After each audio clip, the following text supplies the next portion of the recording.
but we're still going to be heard on KFI.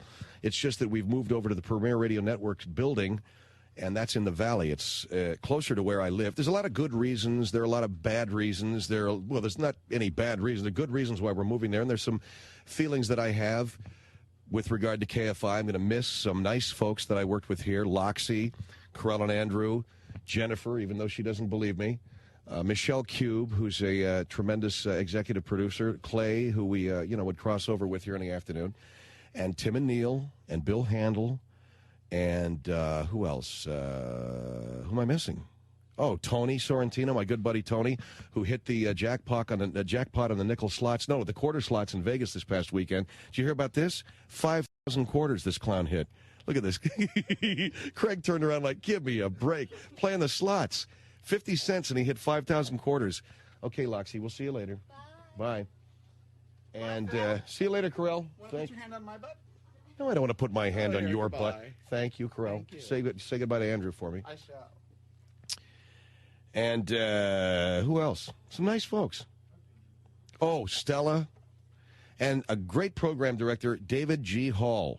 Tremendous, the best program director that I've ever worked for. Tremendous talent. He and Rich Galano, neck and neck.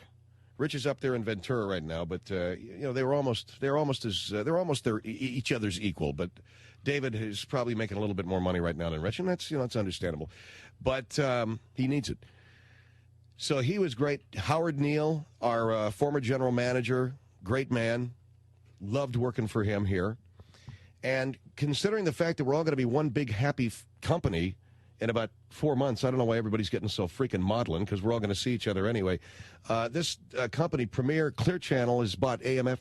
That's the same company. So that's going to be, that'll be good. And the studios are better. We have an office. It's closer to where I live. There's a lot of good reasons for this.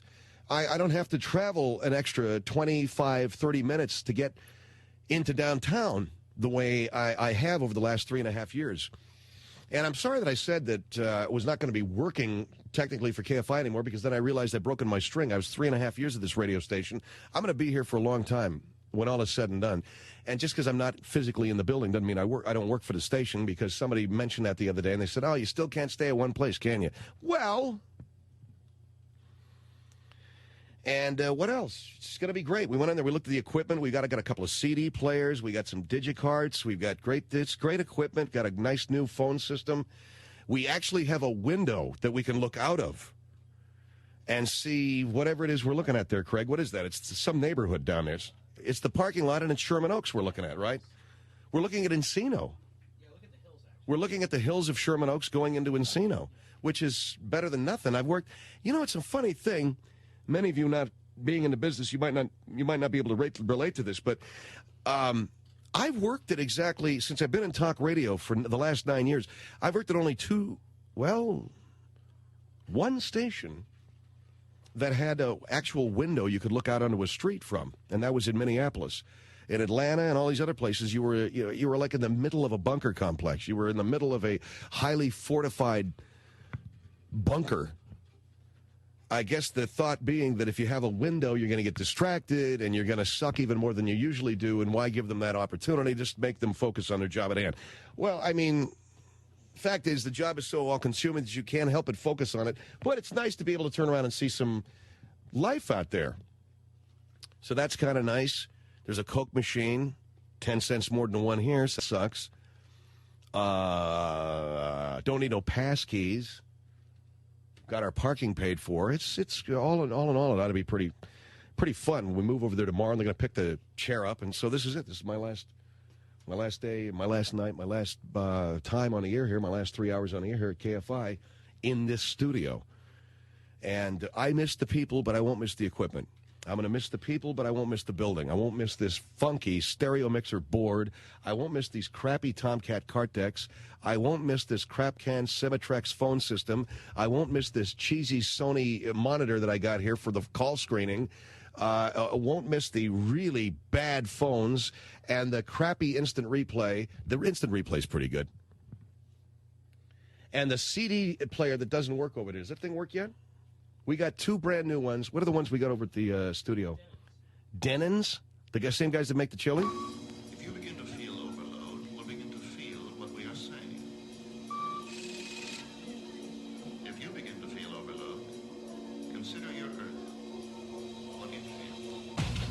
Phil Hendrie Show at 1-800-449-8686. Tomorrow night, beginning tomorrow night, we broadcast live from the Premier Radio Networks in the Valley, in the Sherman Oaks area in Los Angeles, out in the L.A. Valley.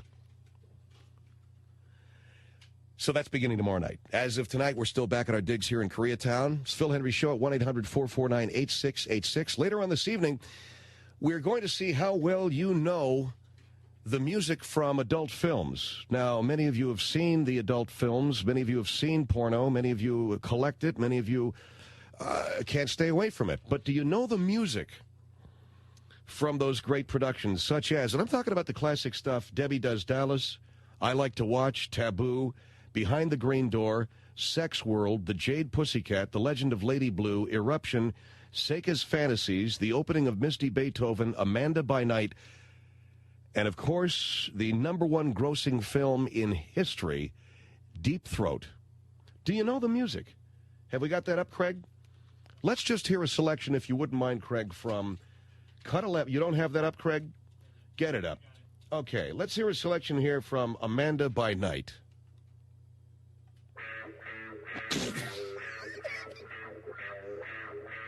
It's an automatic laugh. I don't know why that is. It's an automatic laugh.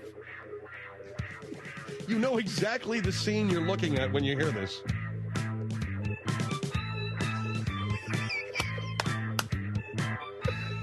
Oh, God.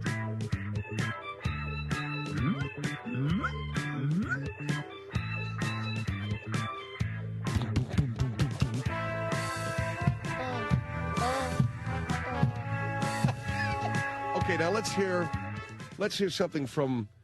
Let's just start from one to the bottom. We're going to test you guys on this later on in the show, so you're going to have to listen to the whole show, which I know is asking a lot. Cut one, and we'll just series on down through them. Okay. Here is Debbie Does Dallas from the Sexomania CD.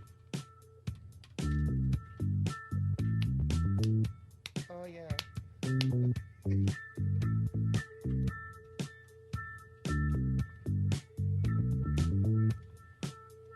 Hi, Margaret. How you doing? Oh, Phil, I'm listening to this. And I know that's Debbie Does Dallas, isn't it? Yes. God, Frank, you hear this? I'll do it.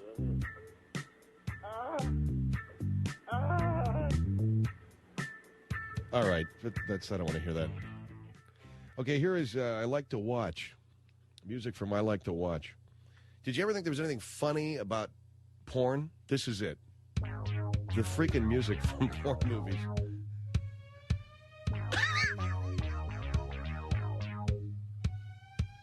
What do you think, Tony?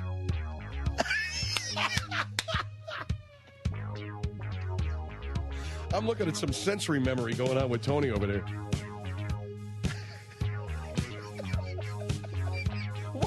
Holy Jesus, it just cracks me up. Let's go. Stop it for just a minute, because I failed to mention, Craig, each track, the music that you're hearing comes from a particular scene. So the first track we heard in Debbie Does Dallas was the shower scene, and this is I Like to Watch. This is from the scene It's Your Day. I don't get that, do you? Did you see the movie? Okay, this is from It's Your Day. Yeah. Oh, well, let's go to cut 3. This is Taboo from the scene Hello, Mother. Hello, Mother. What is his mother walks in on him? Well, Taboo, guess what it's about, man? 3 guesses. Oh, God. What do you think, Margaret?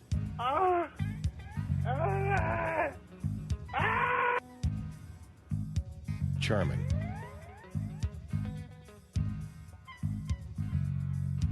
God, sounds almost evil. Well, I guess it is. Hello, Mother. Okay, let's go to cut 4. This is from one of the classics in the adult film thing, although I've never seen it. The reason why I've never seen it is I'm lazy. It's called Behind the Green Door, and this is from Ravishing Maryland, who I think they're speaking Maryland Chambers. This is from the scene Ravishing Maryland from the film Behind the Green Door.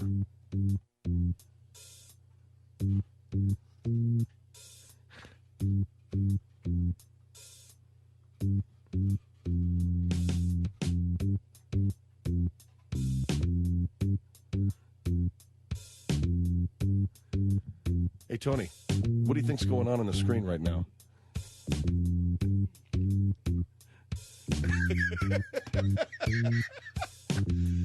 Oh, man. This music is the worst, isn't it? What if you had a radio station that played this? Go to the next cut.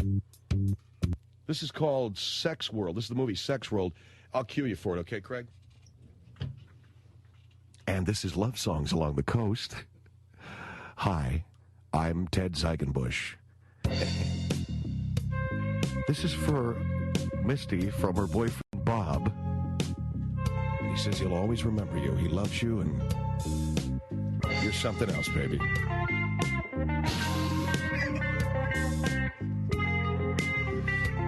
Start that again, okay? Start that again, man. Hey, Mike, just a little you want to do a little love shout-out for Gretchen tonight? Just a little love shout-out for Gretchen tonight, okay? This one's for you, Gretchen, from your husband, Mike.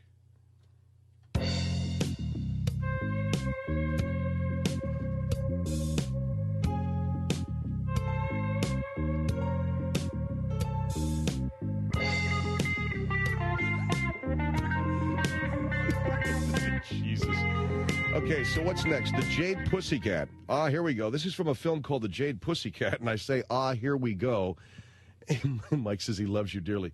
This is cut number 6. Did we just hear cut 6?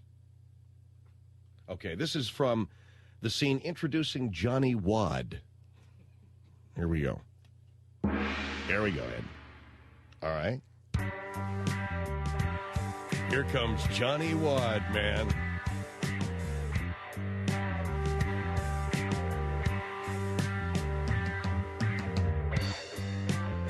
You can feel his presence. You can feel his badness coming into the room.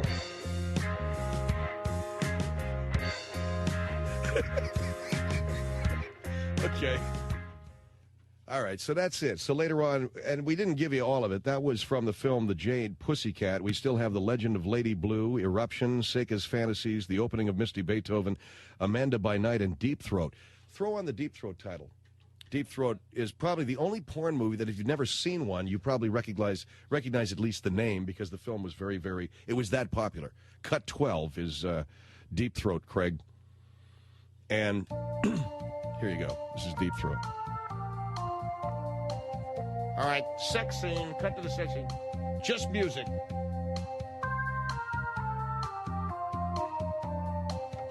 Sounds like something I'd hear in a mall, walking through a mall, doesn't it? Yeah, some guy testing out a Casio keyboard in an organ store. All right, well, there you go, organ store. Listen to this. This is Deep Throat? Yeah, this is the demo you hear off of a Casio keyboard while you're walking through the mall. And this is the theme from Deep Throat. What do you think, Margaret? Yay! That is so incongruous with the, the music. All right. Deep Throat. And we'll give you a few tests, and we'll give you a few more sneak previews as we progress through the evening here. Phil Hendrie Show, and we still don't have an answer to the Anchorage mystery. We're going to talk about that coming up on the Phil Hendrie Show, 1-800-449-8686.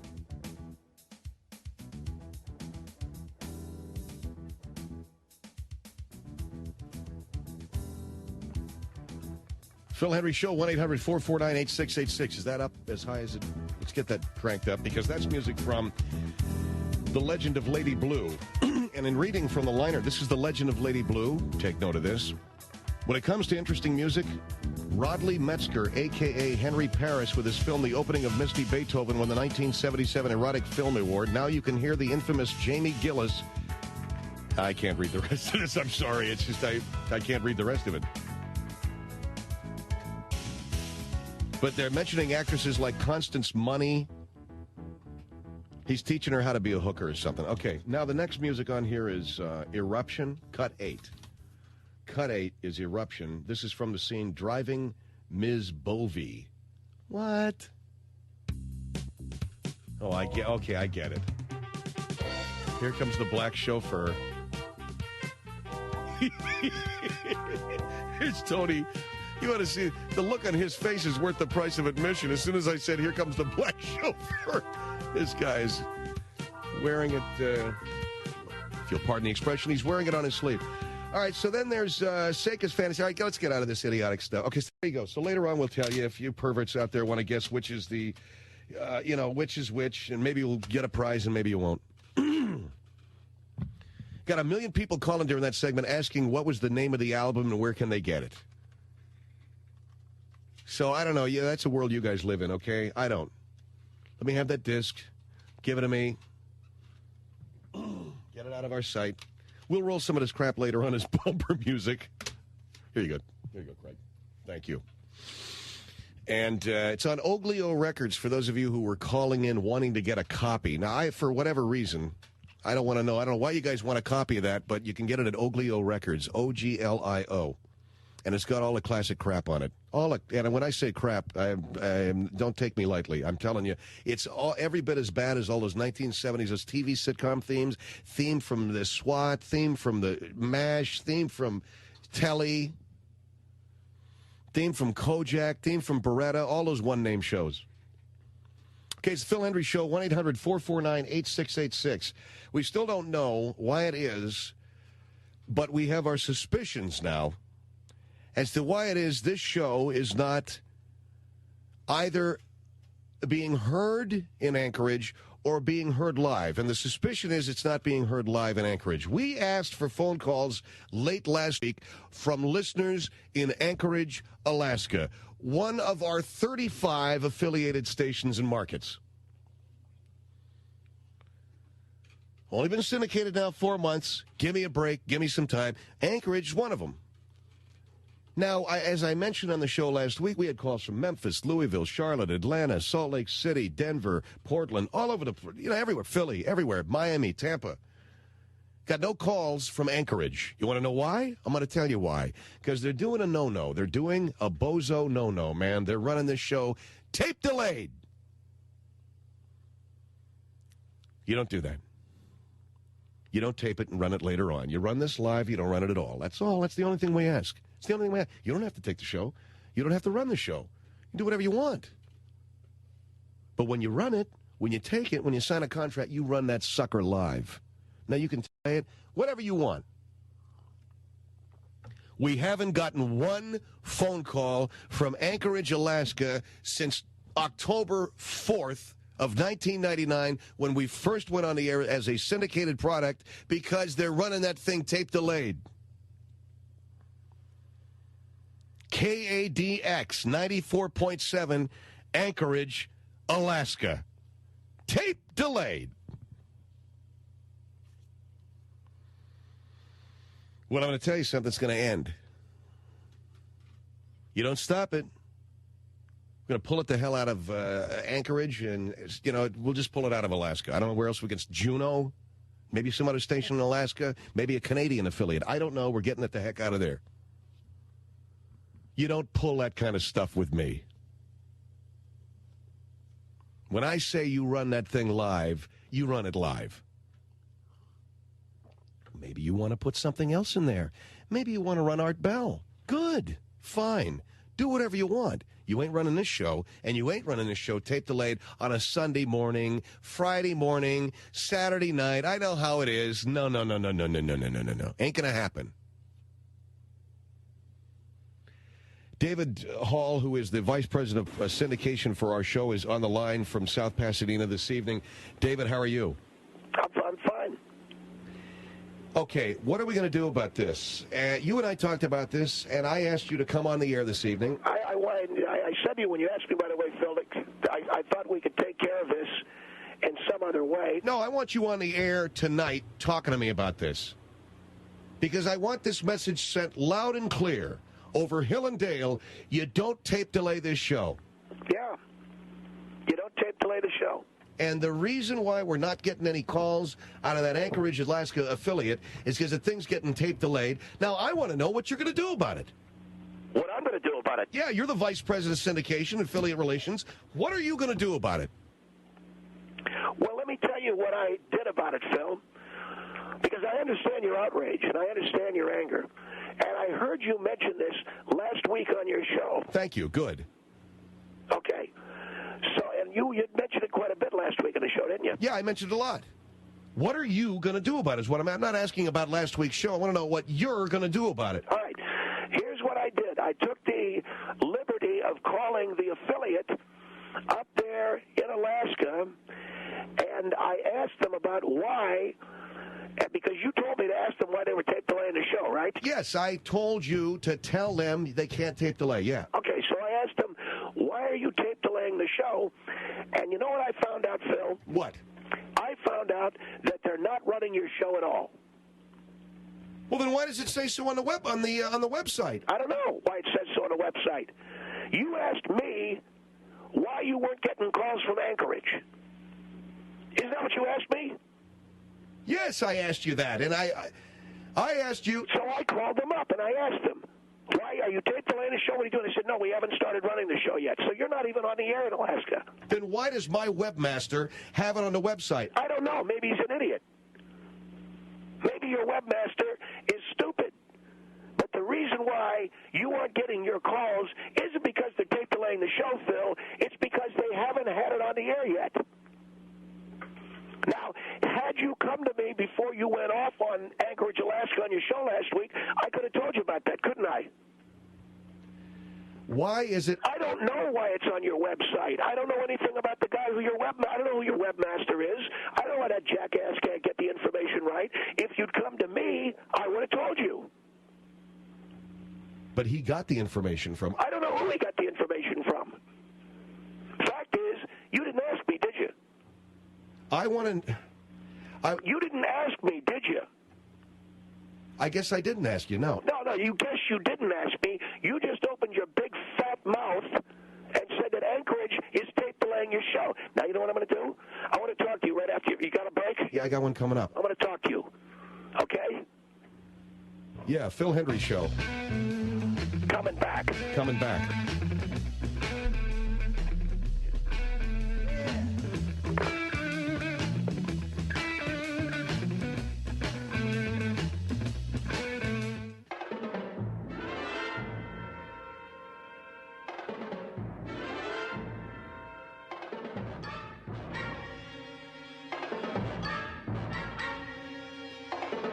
What are you doing? I got a mouthful of corn nuts.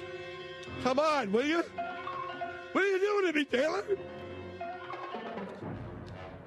Excuse me while I finish eating my corn nuts.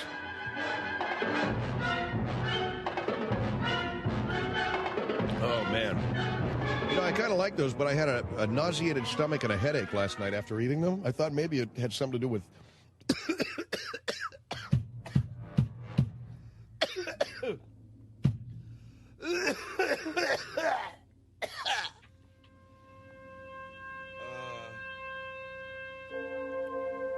Oh, man.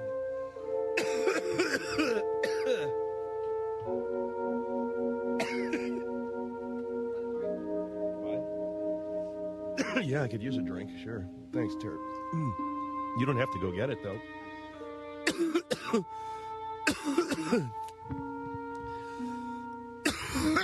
Get those things out of here.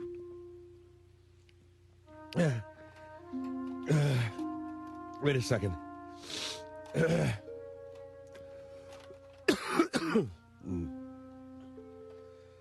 Where is it? How am I doing, man? Hook me up.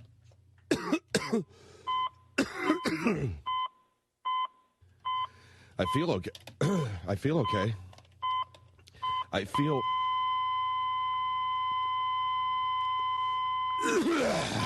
Yeah. Oh, man. Thanks, Terry. Really nice how Bud, your producer, both jumped right up. Yeah, Bud. Yeah, where is Bud?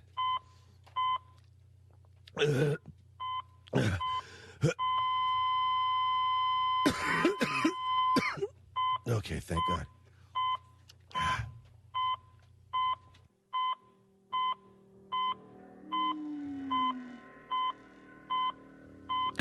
Now Terry's looking at the back of the corn nut bag to make sure that the ingredients are proper. I got it.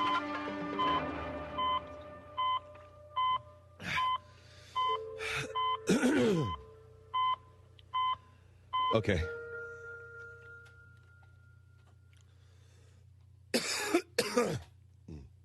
You know what happened? A little tiny piece of that crap went right down my windpipe. Went sailing right direct down my windpipe into my lung.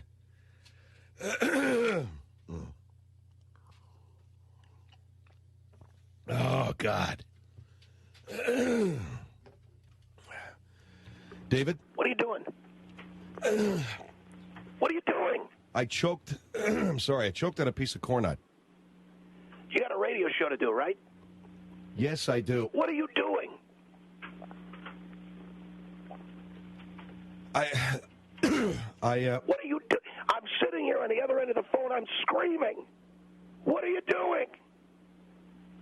doing? Sorry, I choked. You want to choke on something?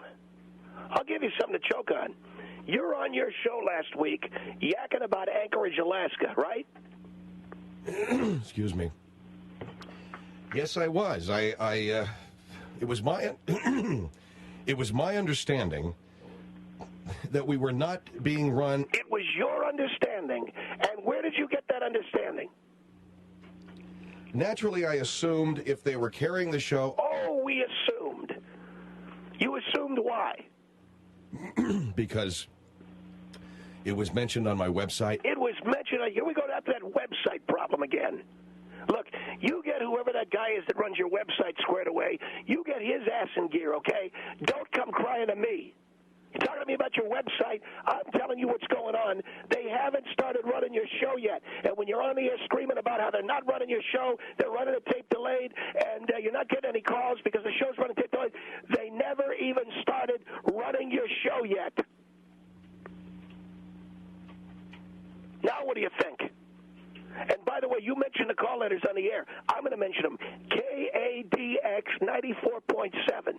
You owe them an apology. If they start running your show after your big mouth last week and your big mouth this week.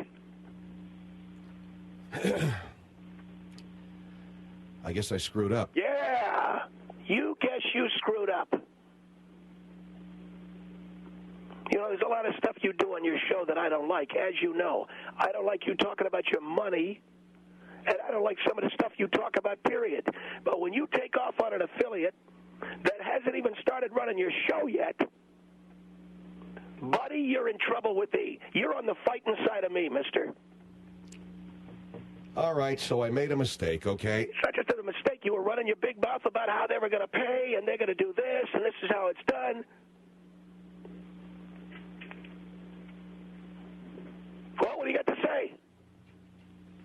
I guess the only thing I can do is You know, we put you on the air, and we can take you off the air. You know that, don't you? Yes. I still got Oliver North's phone number. I got Mary Madeline's phone number. I got Michael Medved's phone number. I could get that kid over there, what's his name, Ryan Seacrest? I don't know who the guy is. Yeah, well, I know who he is. I'll get that kid over. He's cute. You know, the chicks like him, that Patty Peach broad. I can get $1 million to Jim Ladd. I'll dust his ass off and put him in that chair. But you, my man, watch it. No, you know what I want you to do is to apologize to that affiliate, and I want you to apologize to your listeners. What exactly am I apologizing? You're apologizing for running your mouth about a situation you knew nothing about. Take another drink of water. I thought that... Phil, we already know what you thought. What you thought was wrong. And you not only talked about it last Thursday when I thought that was going to be the end of it, you came back on the air tonight to talk about it. Apparently you've been bugging people about it. Now comes the time where you're going to pay. You're going to apologize to that radio station, and you're going to apologize to your listeners. You understand what I'm saying? Yes, sir. Do it. Well, I want to apologize to KADX Radio in Anchorage. I assumed something. Do it better. I'm sorry? Do it better. I want to apologize to KADX in Anchorage, Alaska. Pretend, have more feeling. Don't piss me off. Do it with more feeling. I'm doing it. Do it with more feeling. I'm sorry to KADX in Anchorage. I'm sorry that I completely misunderstood. That you misunderstood the situation. That I misunderstood the situation. And ran your big fat mouth before getting all the facts. And ran my big fat mouth before getting all the facts. I am very sorry to the staff and management of that radio station and to the radio listeners of the Anchorage, Alaska market. I am very sorry to the staff and management of that radio station and to the radio listeners of the Anchorage, Alaska market. And I can only hope and pray that if and when you put my show on your station, I am worthy of you people listening to it. David. Do it. I can only hope and pray that when you put my show on your station... Start all over again. Start from where? I can only hope and pray. I can only hope and pray that when you put my show on your radio station that I am worthy of you people listening to it. Now, apologize to your listeners. To the rest of my listeners, I am sorry that I made a big issue. Do it better. Oh, come on. Do it better. To the rest of my listeners, I am very sorry that I didn't know the facts and that I ran my mouth when I shouldn't have. Phil, you are sounding almost like some kid that doesn't want to apologize. Now have more feeling. I'm very sorry that I, said what I said, and I'm... Do it better. Well, what do you want me to do, man? Do it better. I'm really sorry that I didn't get all the facts about what I should have gotten the facts about, and I ran my mouth and I shouldn't have, and I really feel foolish, and I'm really sorry to all of my listeners. And I hope that you don't... Who, me? Yeah, David, I hope you don't get Michael Medved to replace me or Ryan Seacrest. Or Patty Peach. Or Patty Peach or Jim Ladd or anybody else. Because you know who I talked to the other day, don't you?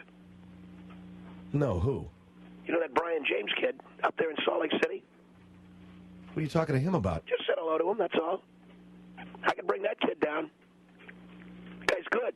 He's got a big following in Salt Lake City. You, on the other hand, you just plain suck. And putting you on the air, my man, was a favor that I was doing for certain people. So I want you to remember the next time you go out on a limb and you start bad-mouthing one of our affiliates, not yours, ours, you know what you're talking about. You got it? Yes, sir. I can't hear you. Yes, sir. That's it. Where'd you get the corn nuts? In the machine. I'm taking those corn nuts out of that machine. You know why? Why? Because they're choking me up. I bought a bag just after you did. Well, I'm awfully sorry. You could have asked me and... God damn.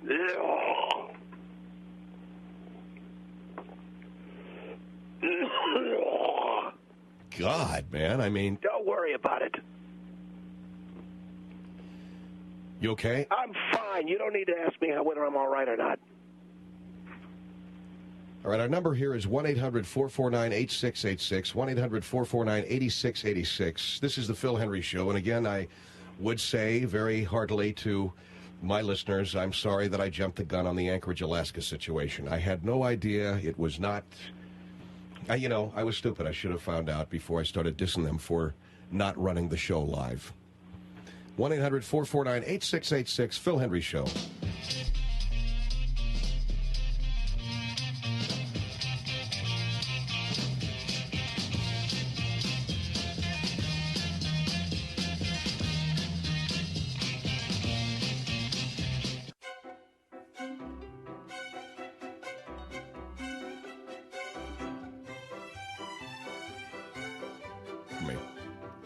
Phil Hendrie Show, 1-800-449-8686.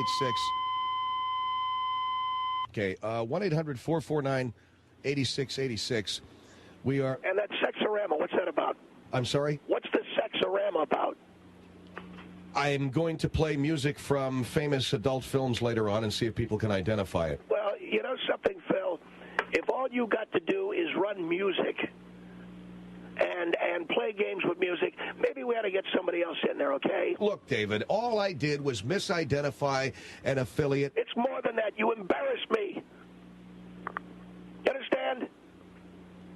West Palm Beach on the Phil Hendrie Show. Hello. Hello. Queued up. Yes, hello. Hello. Hello. I'm waiting to talk to that idiot. Oh, you talking about me? Yes, I am. I have never. All right, hold on for just a minute. Is this the old lady in West Palm Beach? Yes, I'm the old lady from Palm Beach. She's on the air right now. All right, hold on for a minute. I told you I didn't want to talk to anybody that was going to disagree with me. Well, I have never heard anyone speak to an employee the way you talk to I understand, ma'am, but you got to hold on for just a minute, okay? David, what are you doing? Hold on. Mike, don't ever put people on the air that disagree with me. Well, and then I have to argue with her. What if she wins the argument? Yes, I'm right here, ma'am. Go ahead. I'm just saying I have never heard anyone talk to an employee the way you talk. Uh-huh. How would you like to be embarrassed in front of all these people? Where did you ever learn to be an executive? Okay, that's great. Well, I don't know. I mean, it's a stupid... What do you mean that's great? The lady is... Look, I'm just humoring her. Yes. You're not... You don't have to humor me. Well, wait a second, David. She's got a... Will you shut up and let me talk to the listener? I hate anyone to use that expression. So, Can't you tell them to be quiet? What was your complaint, ma'am? The woman called in, David. The way you talk to your employees on this phone, I mean, it's ridiculous. I come from New York. Oh, really? Uh-huh. And I have never in all my life heard an executive, supposedly. Yes. I put quotation marks around that. Uh-huh, yes. Speak to an employee or anyone on the air. Anything you have to say, yes. You say it in private. That's very interesting. That's very interesting. David, hold on for a minute. Well, you're a the jerk. lady has a very serious complaint. You're a jerk. Would you shut up? I'm humoring her. You're a jerk. I'm a jerk, yes. Yeah. Uh-huh. Goodbye. Thank you, bye. What did you do? She had a complaint. What do you mean, what did I do? She had a complaint. I'm going to listen to her. I got things to do. I got to get out of here, for crying out loud. It's 10 minutes to 8 o'clock in the evening. I got to blow. So you sat there and went, okay. You got it. That's what you're supposed to do. Now, I want you to just move along, pretend like it never happened, play your porn music or whatever the crap is you're going to do, okay? What are we going to do next? Actually, I was going to talk about the fact that Maria found a really great weekend getaway spot. And oh, Jesus. Well, if you don't want... Go ahead, do it. Well, Maria, my wife, are you going to be on the phone? Yeah, I got to listen to it. Go ahead. Why? I got to monitor it. Go ahead. You're not going to do that computer again. Yes, I have to. So, in other words, if I say anything boring, the computer starts spitting out tones. That's right. Maria and I found a really nice little getaway spot over the weekend. We think it's very, very beautiful. We're going to go up... Boring. Keep going. Maria and I found a nice getaway spot in Mendocino County in California. Keep talking, okay? And it's a beautiful place. It's up near the Little River in... It's up near the Little River in Mendocino County. It's got a fireplace. The rooms have fireplaces, and they also have... Oh, God. The rooms have fireplaces and jacuzzi tubs. They have... Oh, come on. If you don't like it, okay? Keep talking, okay? I want you to keep talking so the computer can begin to monitor the crap you're doing. Okay, but if it's boring, the computer's going to keep doing beeps. And just keep going. It's got a... It has a nice wood deck overlooking the ocean, and it also has fireplaces in each room. That sucks. It also has a view of the ocean. Now, that couldn't possibly suck. Jonesville, man. There's also king-size beds in each room. They have a jacuzzi tub. Wow. They have a jacuzzi tub in each room. They also have hot tubs out on the deck. Boring, huh? Real boring, yeah. Not only that, Phil, but who gives a crap about you and your rich wife going off someplace to stay where only you could afford it? Well, that's the whole point. I was going to see if this sounded pretty cheap. It sounds inexpensive. I got a great price. You got a great price in this place. Yeah. It's got a jacuzzi tub. Jacuzzi tub, a hot tub out on the deck, wood-burning fireplaces, and a view of the ocean. How much? $200 a night. Yeah, I figured you'd push the button, okay? No, I didn't push it. The computer did. Is that boring? No, but it's bull crap. Well, that's what I thought, but that's what she said to me. It's $200 a night, and that's what I'm asking. Does that sound like bull crap or not? It's bull crap. So it doesn't exist? No, your wife's getting, somebody's giving her a line, man. I don't think you can get all that crap for $200 a night. Well... So what, are you going to tell us the name of the place? No, because it's going to sound like a commercial. No, I will not tell you the name of the place. Well, wait, you're saying that you get a hot tub, a jacuzzi, a fireplace, right, a view of the ocean, and a walk to the ocean, and a walk to, what about room service? They got room service. Is this one of those crap can bed and breakfast places? No, it is not a bed and breakfast. And it's $2 a night. $200 a night. What's the name of it? I'm not going to tell you. God damn you, Hendrie. You better... I'm not going to tell you, because if I do, it's going to sound like I'm doing a commercial for them. I ain't going to do it. I want to know. I'm not going to tell you. Please. No. Not after you humiliated me for a half an hour. I ain't telling you. But I was going to ask the audience if that sounded like a BS price. Well, I'll tell you right now, it sounds like a BS price to me. Well, maybe it is, okay? But, I mean, in other words, the place exists. These amenities do exist, but for $2 a night, I don't know, maybe the roof is rotting or they're falling in or something. I don't know what it is. It sounded too good to pass up. You going? Yeah, when we take our vacation in February before the spring book starts, which, by the way, we got a book coming out on Monday. Oh, good for you, man. If I were you, I'd stay home that day. Okay, fine. Fall ratings are coming out Monday or Tuesday, whatever it is. But we thought in February we would take the vacation and go down to this place. That's all I'm saying, okay? And if it sounded like a weird price, then I thought maybe there's something wrong with a joint, and maybe I ought to look into it further. I think there's definitely something wrong with a joint. You get all that stuff for $200 a night, man. They must have mice. They must have vermin. There must be crap in the food, something. I wouldn't trust it. And you know how smart you are. You're the dumbass that was talking about Alaska. All right, well, that's what I'm, that's what I'm not. Yeah, don't trust it. Well, that's what I was trying to figure out. I mean, that was one of the places that she figured out we could go on our vacation. It sucks. Doesn't sound like you could do it. All right, then I'll take a break here and call my wife and tell her to forget it. Great. There's 1 week, there's a vacation shot through the window because it sounds like bullcrap there to David. Phil Hendrie Show here, 1-800-449-8686, 1-800-449-8686. Don't forget, log on to philhendrieshow.com, buy the Phil Hendrie Show Best of 1999 CD.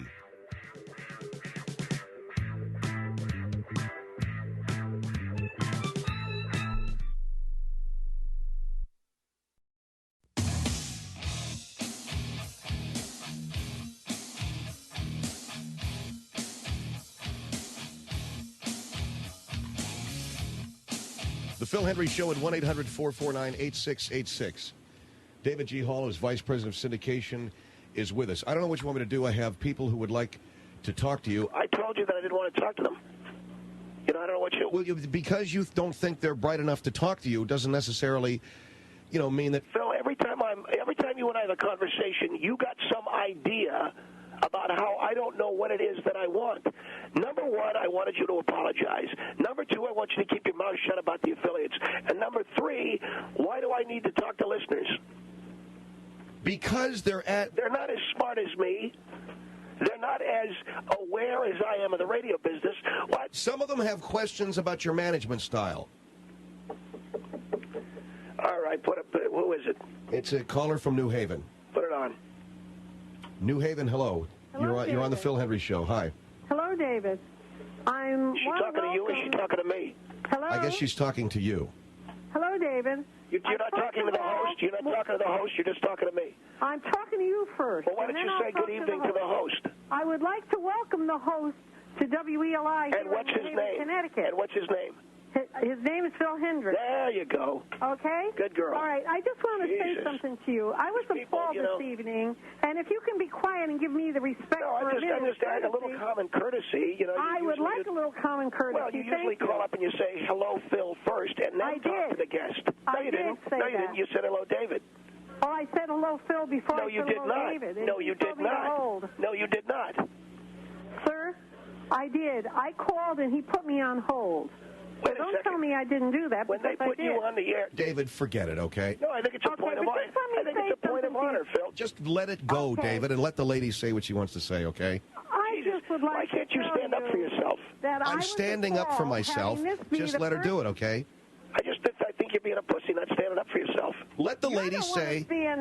Let the lady say what she wants to say. I don't care whether she said good evening, Phil, or not. Well, then you're being gutless. Okay, then I'm gutless. Good evening, Phil. Thank you. There you go. All right, Hello, good. David. Good.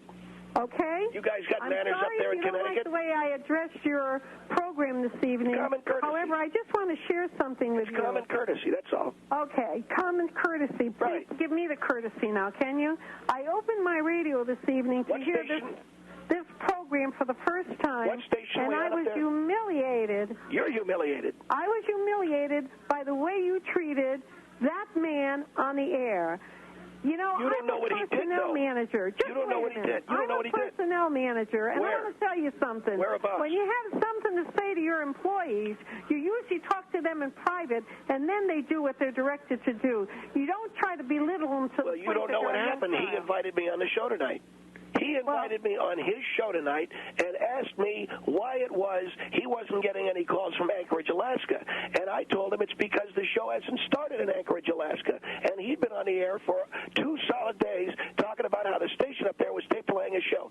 So he asked for it. I didn't just come on his show. He asked for it. He behaved boorish, didn't you, Phil? Okay, Dave. Well, look at David. Look, you see, you didn't hear what happened. You didn't hear what happened.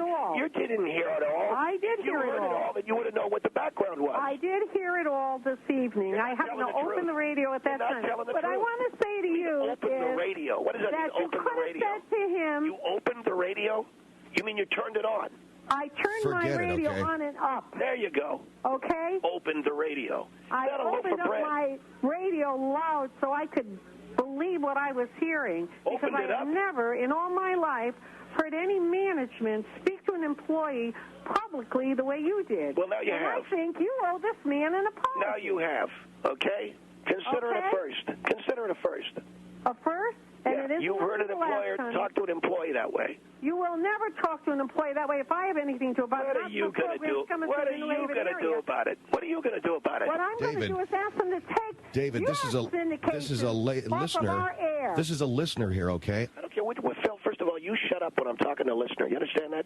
And you talk to me right. I'm a woman. I'm not an animal. You're a woman. Okay, great. Good for you. Okay. What do you want me to say? Like you would speak to a woman. Like I speak to a woman? What do you want me to say? I'm going to tell you that you have. Can I run to the store for you? Listen to me, sir. You have a good program. A good program. I would hate to see you haven't even heard 5 seconds of it. What do you mean it's a good program? Let me tell you something. This guy, Phil Hendrie, is about as bad as it gets. I put him on the air. That's not the way he was advertised here in Connecticut. Well, they're advertising him the wrong way. David, how is this helping my show? Shut up. I'm not talking to you. Well, David, how is this helping? I said to shut up. David, I think you're 100% What they should say in Connecticut is the Phil Hendrie show you know blows. What? You should tell him to shove that job. You don't need that listen job. To me. The Phil Hendrie show blows, and as soon as I see billboards that say that in Connecticut, I'll be happy. Okay? Well, let me tell you something. Here we go. It's a shame the way you treat your employees. I treat only one employee that way. In my life. I wouldn't hire you. Believe me, I wouldn't come 10 foot within you. Well, I wouldn't let you. You're rotten to the core. Well, I wouldn't hire you, lady. Are you going to hang up? She goes.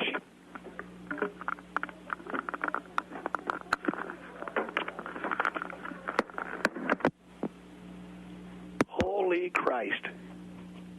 Did she hang up? I think so. Okay. Well, I don't know what to tell you, but there you go. Let's move on. The Phil Hendrie show blows, and as soon as you see... I'm joking around. But why do you got to joke around like that in front of listeners? Okay, why do you got to humiliate me like that? I'm fooling around. I'm clowning around. What, you got thin skin? Come on, take a joke. Take a joke? Lady called up and said, as soon as I see billboards that say Phil Hendrie show blows in Connecticut, I know that they're going to be doing a promotion on the thing right. Is that it? Is that it? That broad hang her phone up yet? Yes, her phone's hung up. Is that it or is it not? You're going to have to start growing some, thicker skin. Telling everybody the show sucks. Come on. Fooling. Okay, I apologize about Anchorage. That's all I wanted you to do.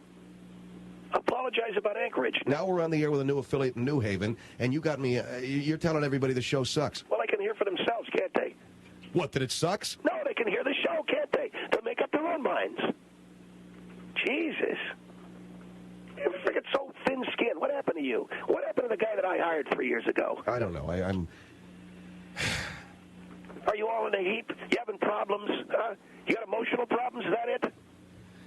I just, I'm an hour and 15 minutes into the show here. I've completely lost my bearings. You got to do that porn thing or what?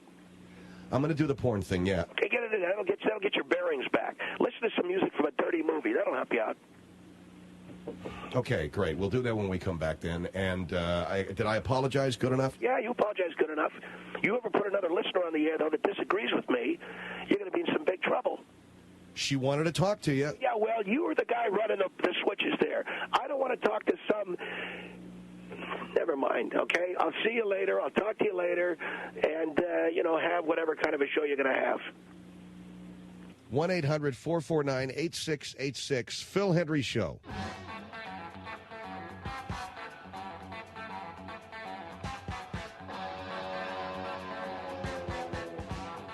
Phil Hendrie Show, 1-800-449-8686. We'd like women only in this next segment.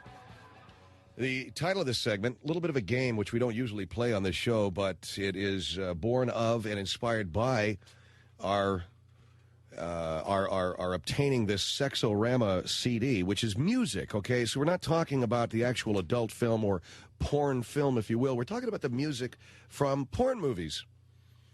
And there's just a sound that it has. It's humorous.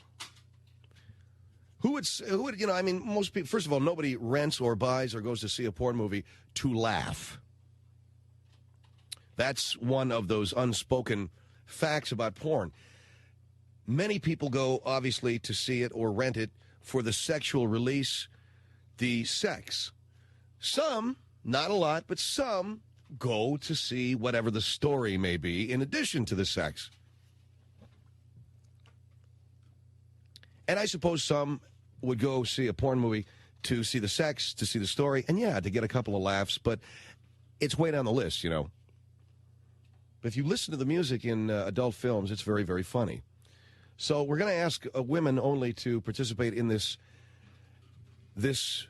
game this evening, and we'll give you the number 1-800-449-8686. I am at a complete loss as to what to give you as a prize, so we'll give you a Phil Hendrie Show, Best of the Phil Hendrie Show 1999 CD. We'll give it to you. Now, you know as well as I do that these CDs are sold for charitable purposes only. So for me to give one away is a red letter day. It is a huge thing. I don't give these away to anybody. The sales department here at the radio station and at the network, they all got to buy them. I don't get any for free. I have to buy them. Nobody that works for me gets any for free. They got to buy them. So for me to give away as a prize the Best of Phil Hendrie Show 1999 Communism is Neat CD is a huge, huge step in the wrong direction, in my opinion, but it is because we lack any other thing to give you as a prize, which leads me into another thought, which I will not go on about, but we need to get some prizes around here, and I guess I'm going to have to start the Phil Hendrie Show merchandising arm. T-shirts, hats, mugs, the predictable crap. All the predictable mung. We don't want guys involved in this game because, frankly, when you put men together with porn, you get idiots, okay? You get worse than idiots. You get boring, lame, jackass calls, and we're really looking for, if we're going to get a boring, lame, jackass call, might as well be from a woman. Because for some reason, they're more entertaining that way, okay? So 1-800-449-8686, 1-800-449-8686, and I guess Mike Schaefer, my producer, is having a very difficult time trying to find women, so... Hi, you a woman? Hi, how... Why don't you free it up? I can help you. Mike, why don't you free these lines up? He can't even hear me. I don't know whether that guy even listens to this show. Hey, Mike, free up the lines so I can help you with the screening on this crap, okay? Do you understand what I mean when I say let me have access? Okay. Why can't I answer line 5 then? I can't wait. I'll miss the people. I can't wait to get out of here. Hello? Hello? Hello? Are we retarded around here? Why can't I put the Symmetrex on the air? Hello? Yeah, it's a guy. See you later, pal. I'm not. Why am I not able to have access to this box? Is there a magical potion that one must drink? Hi, who's this? Have you got the phone pot down over there, Craig? What's the problem? Hello? Hello? Hello? This is embarrassing. You know that? Hi. Hello?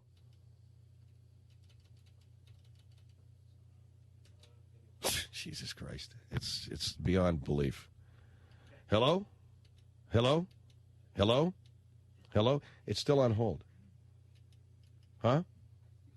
Don't whisper to me, man. Tell me what you want. I mean the green button. Hello?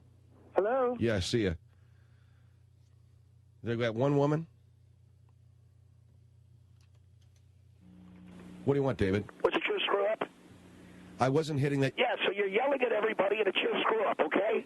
You're yelling at everybody and it's your... Oh, shut up. So I was yelling at everybody. It's my screw up. Okay, hi, how are you? Laguna Beach, good evening. Laguna Beach, good evening. Laguna Beach, good evening. Hello. How are you? Great. Well, you suck. No, never mind.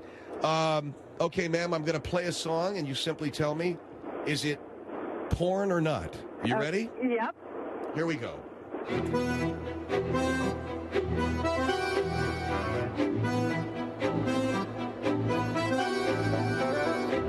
Okay, kill it. Now, do you need a little bit more music, or can you make a decision, ma'am? Not porn. Not porn? You're absolutely right. So you win a Phil Hendrie Show CD, just like that. Hold on, please. God, we're going to give away, what, about $6,000 worth of CDs tonight? Line 6 is a winner. You know, here's one of the things that I wanted to do, and I probably should have announced this. I want to do it so that it was like, you know, the person who got it in the least amount of time, but forget it. Okay, here's Altaloma. Hi. Hi. How are you, ma'am? I'm fine, and yourself? Really good, okay? Are you ready? Yes, I'm ready. And Craig, hit it when you're ready.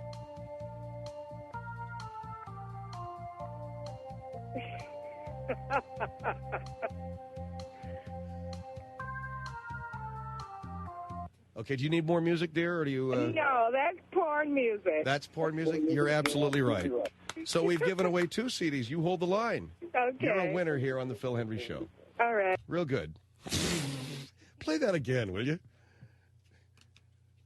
That's porn music. She's got it. Yeah, that's porn. Mike, are you able to get all these people? You able to get their names? Okay. Let's go to Running Springs on the Phil Hendrie Show. Good evening. Hi, how are you? Good. How are you tonight? Great. All right. Are you ready to go? Yeah, I am. All right. Go ahead and play that next selection. Porn. Yes, porn. it is. Yes, it is porn. Now, why would you... how could you possibly identify that as anything? Because I have your personality. I know everything. You know exactly how I think. Damn right. All right, hold on. You're a winner. You're a winner of a CD tonight. You're great, Phil. Thanks a lot. You. So I'm going to have to bring in my private stash to start paying for all these CDs we're giving away tonight. Good Lord. By the way, if you'd like to buy one and help charity, please go to the PhilHendrieShow.com website. PhilHendrieShow.com website. Here is Santa Barbara. Good evening. Hello. How are you tonight? Good. All right, are you ready to go here? Craig, Yes. You got one queued up? Go ahead, Craig.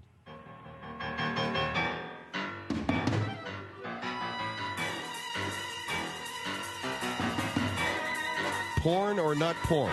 That's not porn. Of course it's not porn. A blind man could figure that. Well, a blind man would have to figure that out.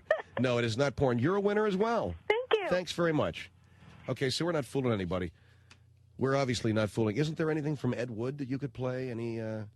So we've given away how many CDs? Okay, one's a winner too, Mike. I beg your pardon? Line 1's a winner, my man. 1-800-449-8686. And let's go to Petaluma. Good evening. Good evening. Okay, you ready? I'm ready. Go ahead, Craig, hit it. I can't hear it. Turn it up.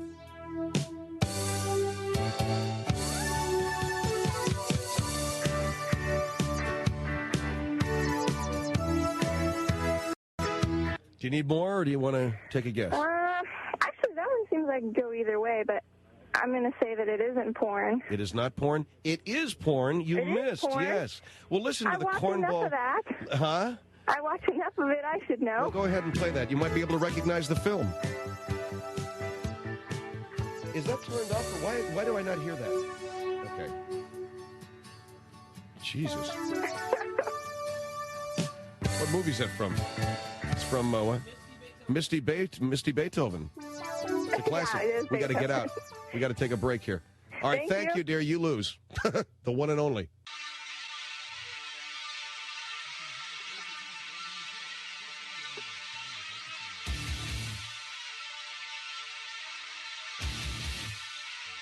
So you were screaming your guts loose because you didn't think the phone system worked and you weren't pushing the right button. Is that right? Yes, that's right. Jesus, what an idiot. That's all I called up to find out. Yes. I was pushing the wrong button. So you're just screwing up all over the place, aren't you? Yeah, I'm screwing up all over the place. Don't you hang up on me. I'm not going to hang up. I got to keep going with the porn thing. Yeah, keep doing the porn thing. That's great. Jesus.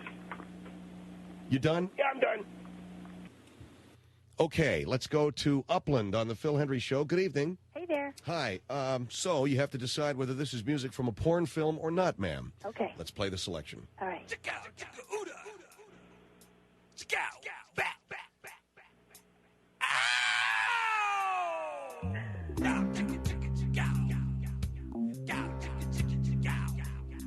Good Lord. Did you get enough of that? Oh, yeah. Okay, what do you think? Porn film or not? Well, I don't know. It's a guess, but I'm going to say that it is. It is. Yeah. Yes, it is. What movie is it from, Craig? Seika's Fantasies. There you go. You win. Yay! Hold on. All right, so that's how many have we given away so far? 9 million. Boy, this was a hard game, wasn't it? Well, the way I'll tell you what the tip-off is. If it's that synthesizer music, you know that you're like 70% of the way to porn. Los Angeles, hello. Los Angeles? Los Angeles? Oh, that's me. I'm sorry. Yeah, okay. All right, listen up, dear. Here we go. Mm-hmm.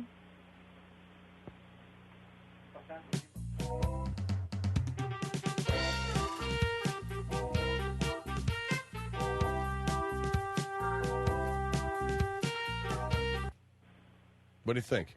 Want to hear some more? Yeah, a little bit more. All right, play some more, Craig.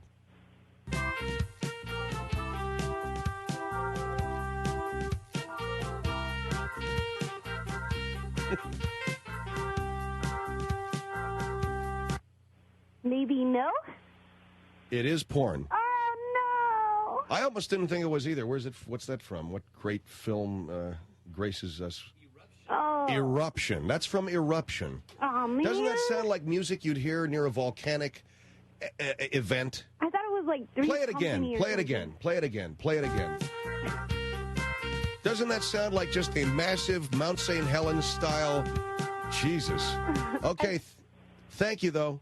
Oh. I can't give them all away because otherwise we're not going to raise any money for my friend's place. You know how it is. All right. Thanks a lot. Good talking to you. Marina Del Rey, hello. Hello. How are you? Good. Great. Okay. Okay. You ready to go? You sound like you sound like you've been around. Yeah. Okay. All right. I mean that as a compliment. Thank you. Ready? Go ahead, Craig.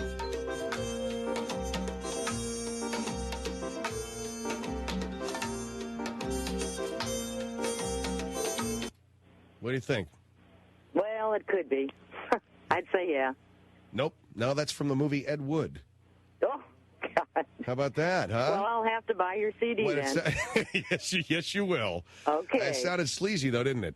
Yeah, it did. Yeah, you figure if it sounds sleazeball, it's got to be. I think you're right with the synthesizer, though. That works every time. Yeah, that's the tip-off there. Okay, thanks a lot. Thank you. I wish that I had been better prepared, which naturally, of course, with this show, we're never better prepared. But I wish that I had the James Bond theme, you know, the ding-ding-ding-ding-ding. I wonder how many people would say, yeah, that's from Lesbian Lingerie Party, I think. Okay, here's Pomona. Hi. Hello. How are you tonight? I'm doing You notice fine. we go into this segment of the show, we are not getting one call from outside of California. Okay, you want to hear what we got here for you, ma'am? Sure. All right, go ahead, Craig. Lay it on us.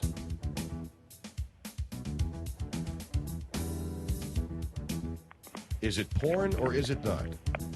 It sounds like porn to me. Yeah, sure. It sounds like porn to you. You recognize the distinctive rhythms, don't you? That's exactly what it is, ma'am. It's from a film called, I don't know, some crap. We don't know the name of it. Some Legend of Lady Blue. There you go, dear. You're a winner. Hold on. Hold on to that car phone. Line 5's a winner there, Mike. Here is San Diego on the Phil Hendrie Show. Hi. Hello. How are you? Good. You're a woman? I am. My name's Diana. How old are you? 26. Did you have a thing? No. You never had one of those? No. Okay. You have a very husky voice, dear. Sorry. It's not a problem at all. All right, ready? Yep. Here we go. Is this porn music? Is this music from a porn movie, or is it not? That is porn. I'm sorry? Porn? Nope, not porn. Not. That's also from Ed Wood. Oh. Well, thanks for calling. You're welcome. Bye-bye. That had to be a guy, but she did a good job there. So there you go. You getting bored yet with this crap? Have we given away, what, about $100 worth of CDs? And it's a very moderate, at best, entertainment value. Let's go to Ontario on the Phil Hendrie Show. Hi. Hello? How are you? Fine, thanks. Okay, here we go. Is it porn or is it not?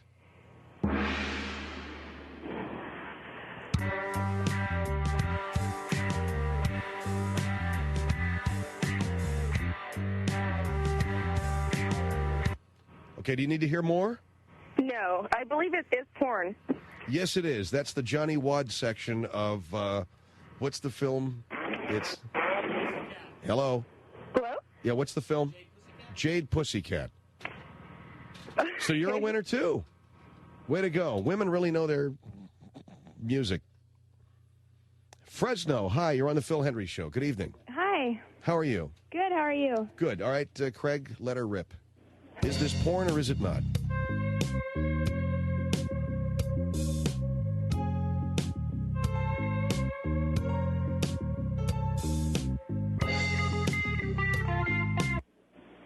Yes, it's porn. What gave it away? That guitar? The guitar riff coming in? Yeah. Go ahead, play it again.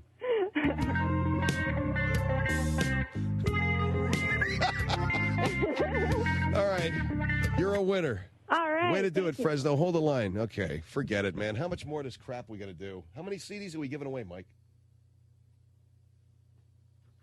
How many? 6? 6 times 20 is $120. That's it. I don't want to do it. I'm not giving it away anymore. I'm cheap. No, I ain't cheap. I just need to raise the money for the... Did what? Did Line 6 win? Yes, Line 6 is a winner. All right, we thank everybody for their participation this evening, but that's it. I can't wait to get over to the studio tomorrow. We've got 2 CD players that I can actually have access to instead of going, hey, Craig, would you play this and play that and do this and do that? It never ended. We got 2 great CD players in the studio tomorrow. We got 2 great digicart machines. You know, in other words, it's a real studio. And there's nothing more frustrating than wanting to do something and you can't do it because it's in somebody else's hands and they got 600 other things they're doing. And listening to you ain't one of them. All right, so there you go. That's from a CD called Sexorama, all of that great porn. Let me see the jewel case on that, please. Deep Throat, Amanda by Night, The Opening of Misty Beethoven, Seika's Fantasies, Eruption, The Legend of Lady Blue, The Jade Pussycat, Sex World, Behind the Green Door, Taboo, I Like to Watch, and Debbie Does Dallas. All of those, probably the classic adult films in the history of the stinking business. Man, one lousy cornet down the windpipe, your night's shot. And the record label is Oglia, I think, Records, because somebody was calling and asking how they can get a hold of that. Man, you should have seen the lines lighten up when we were playing this crap. But you listen to that music, you can't, but I was laughing through the whole thing because there's something about that dopey guitar and that silly-sounding synthesizer that it's suddenly you realize what it is you're looking at, and you realize what it is you're listening to while you're looking at it.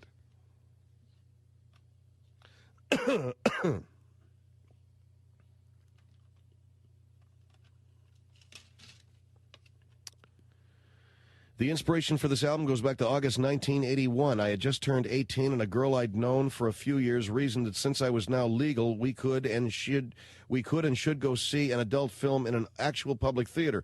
Up until then, the only pornography I'd ever seen was crappy 8mm sex movies ordered from the back of Pregnant Lesbian magazine. This is true. I don't make this stuff up. Anyway, she takes me to the Pussycat Theater just off Sunset Boulevard in Hollywood. I remember walking into this place thinking, Jesus Christ, this looks just like a regular theater. Yes, I know I was an idiot. We get some popcorn and a couple of drinks and then take our seats. I'm so excited I can barely contain myself. Here I am with a beautiful 19-year-old girl who is into sex, and we're going to watch a porno movie together, and she'll get really horny, and if I play my cards right, maybe, just maybe, I'll get laid tonight. Cool, my life is starting to make sense.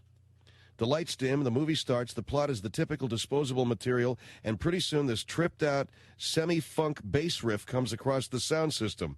I get aroused to the music sex montage, and then they slip in some plot, and the music goes away. But then the music and the sex are back. It's like riding a sex roller coaster. By the time the film is over, we watched 8 or 10 good sex scenes, and I'm a walking testament to the power of Pavlov's theory on reflective, or reflexive, I should say, conditioning. Every time I hear this music, I get horny, says this guy. Put on some of this music while I'm actually reading here, Craig, so that you can be reminded of the fact that the one thing he says is very, very true. This stuff only comes on when the sex starts. When the music goes away, then it's, hey, what are you doing at my desk? No, I just thought I'd look at your files. Okay, so you pot it down. Hey, what are you doing at my desk? Well, I thought I'd look at your files. Hey, here comes your waitress. How you doing, baby? And now the guy starts taking his clothes off. They go at it, and then, well, I got to go to work now. You know, in other words, ding dong. It must be my wife. Hi, honey. What are you doing home so early?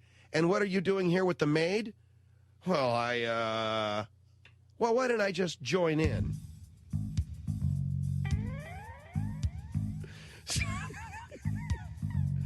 I'm the plumber with the extra long hose. Ding dong. Kill it.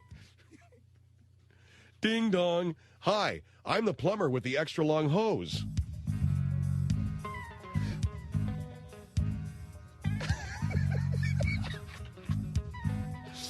Oh, God. Okay. Keep playing it, man. Screw it. Every time I hear this music, I get horny. This music makes my ears the same way that Jenna Jameson works on your eyes. So as a favor to me and to help ensure that my marriage stays together, the fine folks at Oglio Records have produced this album so that I, and to a lesser degree you, will always have a readily available source of material and musical inspiration when needed. Enjoy the CD and share. Oh, I get it. You're supposed to listen to this while you're making it with your wife? You put this on while you're making it with your old lady? Oh, come on, man. All right. This works. So my wife's got this cassette, and it's got a lot of Jennifer Warren, Joe Cocker, Bill Medley type crap, real romantic stuff. And I always kind of would rather hear this or something. I didn't know what it was that I needed, but I needed this. Hey, honey. Well, how you doing tonight, hon? Real good. Well, what do you say we have sex? Start unbuttoning your shirt. You know, take your shoes off. Phil Hendrie Show here, 1-800-449-8686.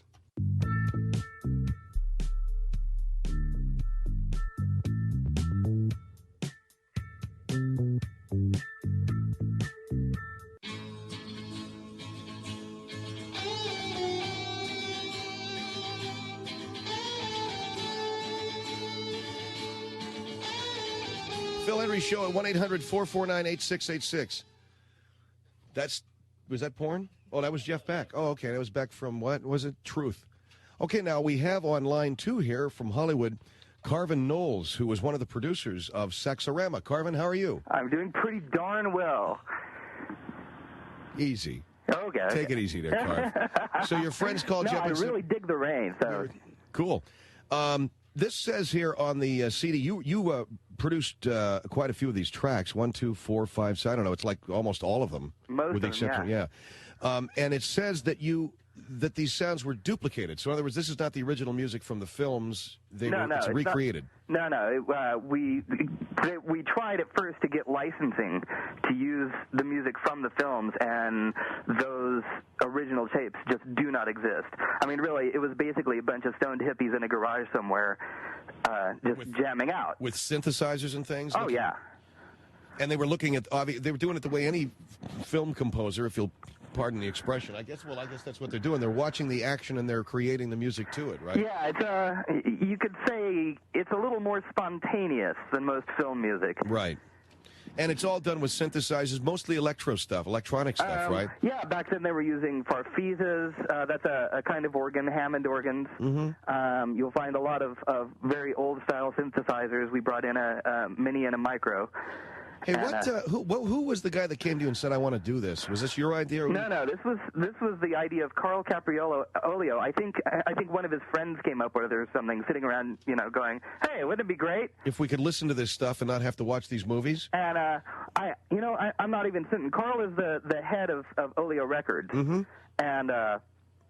And so he kind of flew this out. In fact, he was very hesitant. He's like, I'd like you to do this project, you see, and we want you to recreate the sounds from old movies. Mm-hmm. And I was like, uh-huh. And he goes, you might not want to take this one, though. I just want to warn you in advance. I was like, what kind of movies are we talking about here? And he told me, and I couldn't stop laughing. From old porn flicks, because there's something about them. I mean, when I hear the music from a porn movie, I laugh my ass off. Yeah. You know what I'm saying? You know what it is the moment you hear it. Exactly, and it's so cornball sounding. Hey, Craig, where are you going, man, when I want you to punch a freaking button over here so I can play the music? God. Okay, I'm sorry. Go ahead, play that. What's this from here, Carvin? Do you know this? This is from Sex World. Sex World. Sex World. And now, the interesting thing about this, just back it down a little bit, is I just had a bunch of my female listeners identifying whether the music is porn or whether it's from a porn movie or whether it's from a so-called mainstream movie, right? Uh-huh. And a few of them had a hard time differentiating between the Ed Wood soundtrack and your stuff as to whether it was porn music or mainstream music.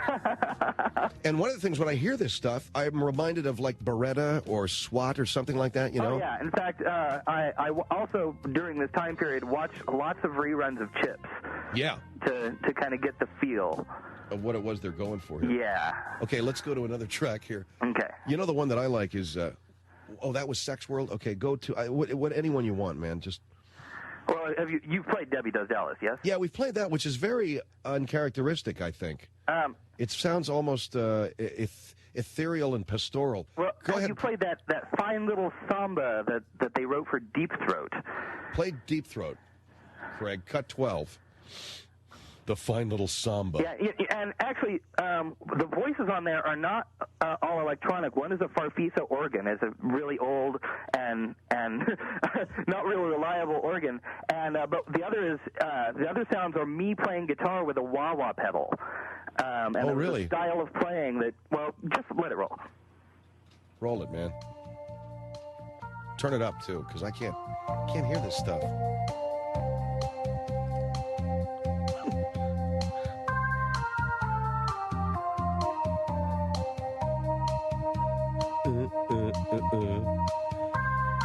Now, what's going on the screen where this music is playing? This is actually the opening credits. Oh, okay. Because they used a lot of song material that was popular music that they changed lyrics on. Oh, okay. In that movie, and here's Carvin's guitar playing right here. And very outstanding.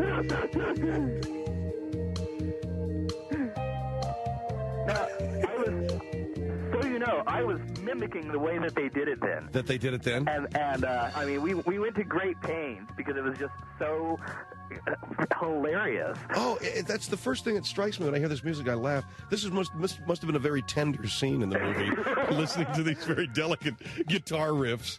Play one more there, Craig. I don't know, man. There's like the Johnny Wad. Amanda by Night. Amanda by Night. Okay, go to that. That's a cut. Amanda by Night. Where the hell is it? Cut 11. It's the one just before Debbie does. And then there's the Johnny Wad scene in Jade Pussycat with that. That's like an angry war movie. Okay, here's Amanda by Night.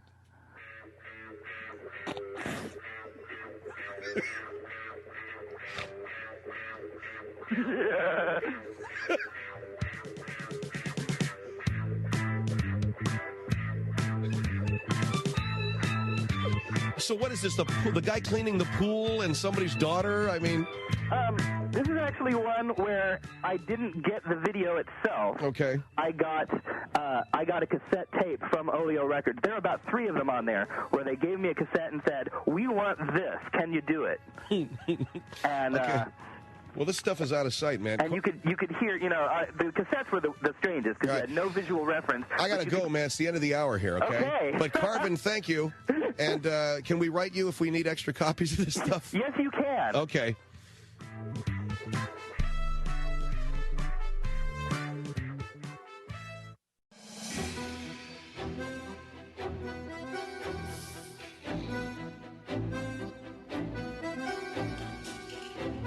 It's Phil Hendrie Show, 1-800-449-8686. That Carvin Knowles is a real piece of work. That he's wonderful. He's exuberant. He enjoyed his work. He almost sounded manic. He almost sounded mad. Just, that's me on the wah-wah pedal.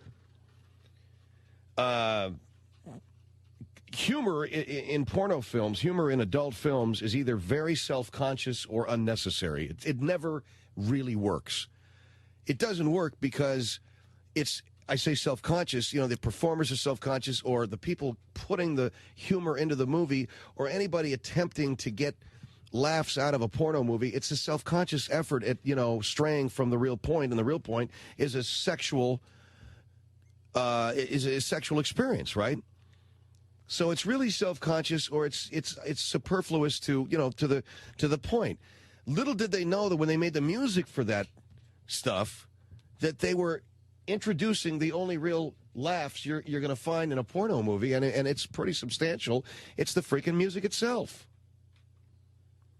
That thing, that whole ring, ring, ring, ring, ring, ring, ring, boom, boom, boom, boom, boom.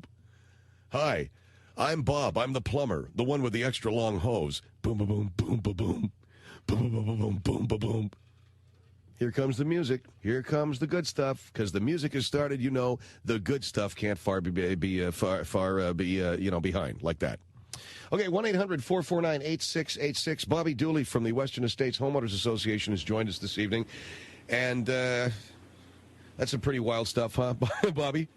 Well, Phil, I'm not going to comment on that, but I think you sounded like you're having a good time. All right, let's get to what the reason why you called. Although I'm not saying that adult films are anything that, people shouldn't enjoy, but I think as a mother, and I've been married a few years, I don't want to... You don't want to give away any secrets that you and Steve have, right? No, I don't want to give away any of our secrets, exactly. Okay, let's talk about this weekend.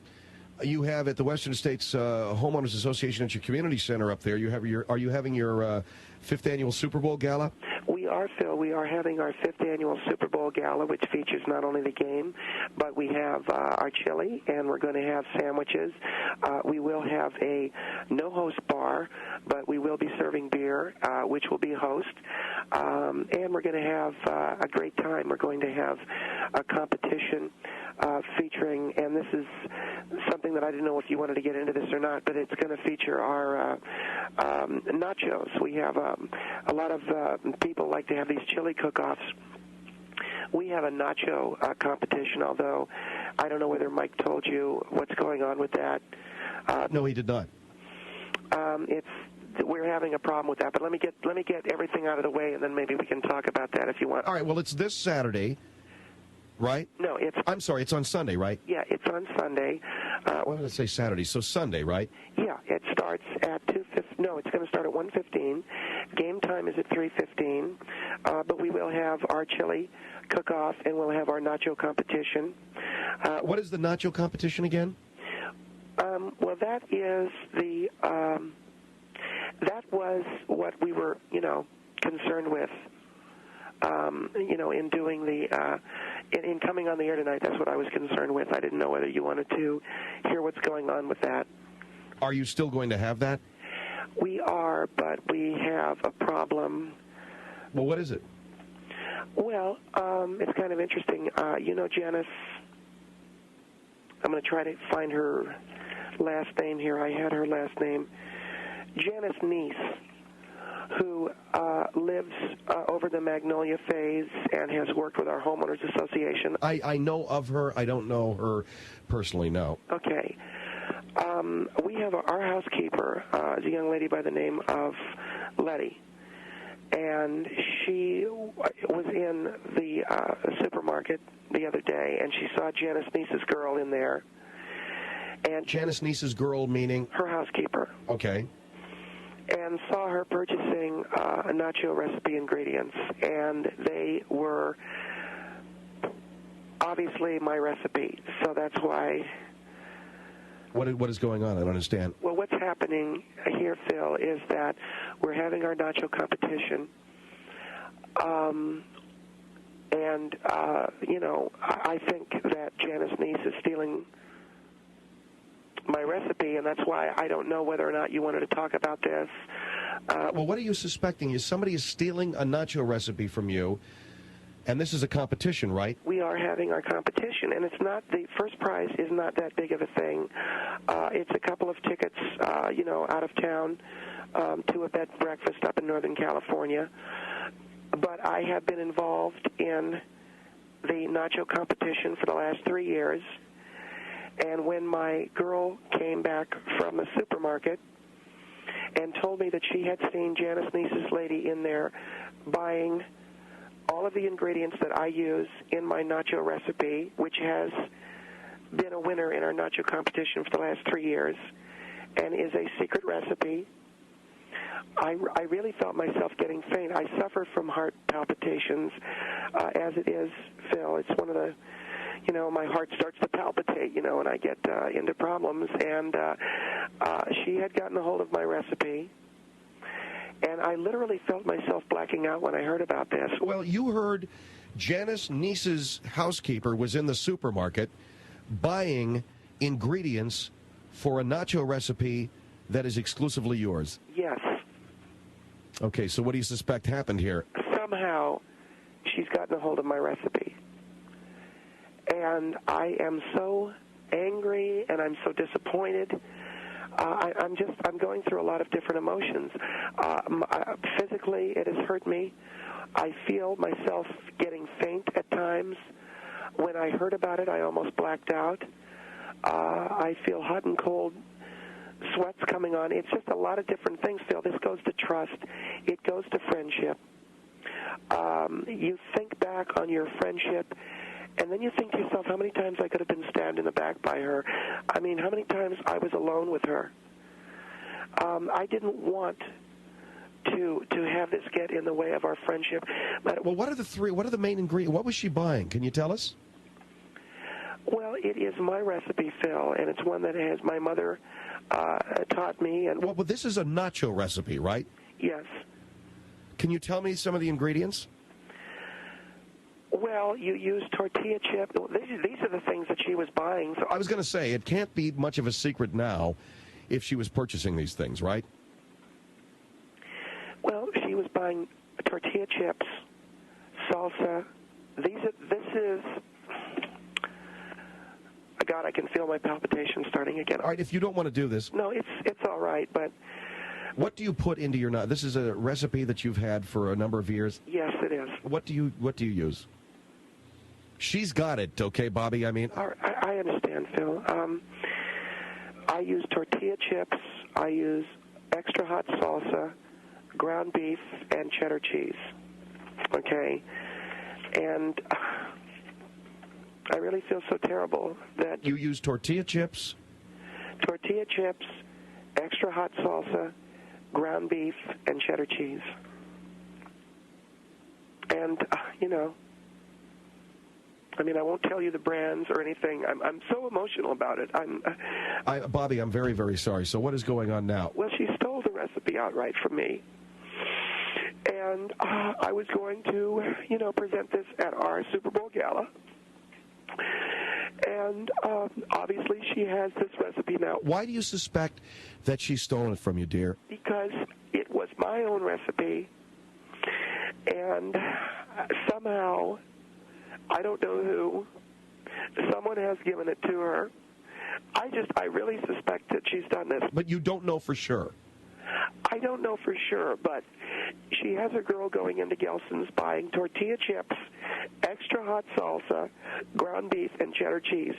That is exclusively something that I use for my nachos. That nobody else uses? That no one else uses, no. And all right, hold on for a second here, Bobby. Bobby Dooley is with us here from the Western Estates Homeowners Association. I got to take a break. And she's talking about her friend Janice Neese stealing her nacho recipe. We were going to talk about their Super Bowl gala. Now she suspects her friend of stealing the Super Bowl nacho recipe. The main ingredients are tortilla chips, extra hot salsa, ground beef, and cheddar cheese. 1-800-449-8686. See if you can get Janice Neese on the phone, too. I'd really appreciate that, Mike. 1-800-449-8686. Phil Hendrie Show.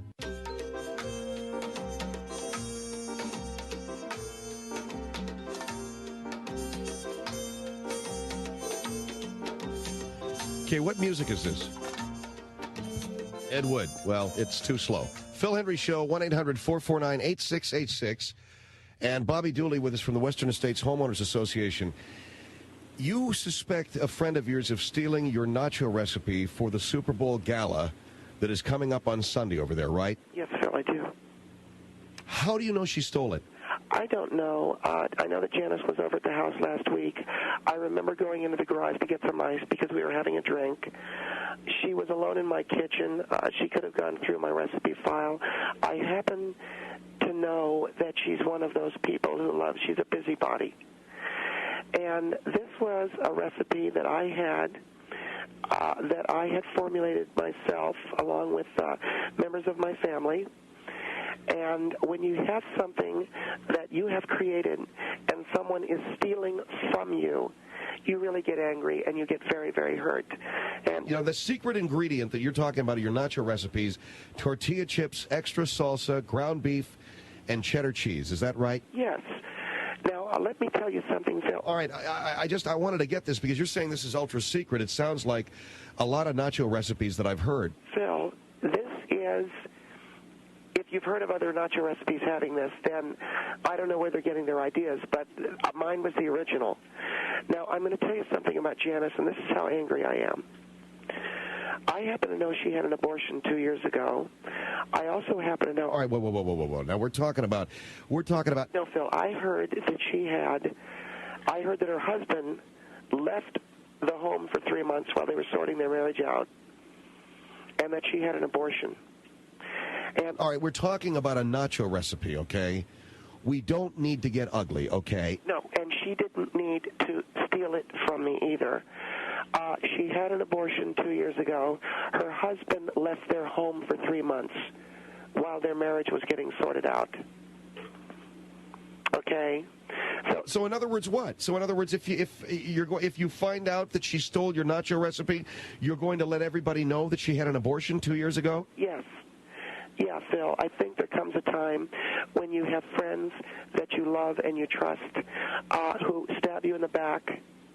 I see my recipe for nachos, and I suddenly see that someone else has my recipe for nachos, and I happen to know that she had an abortion.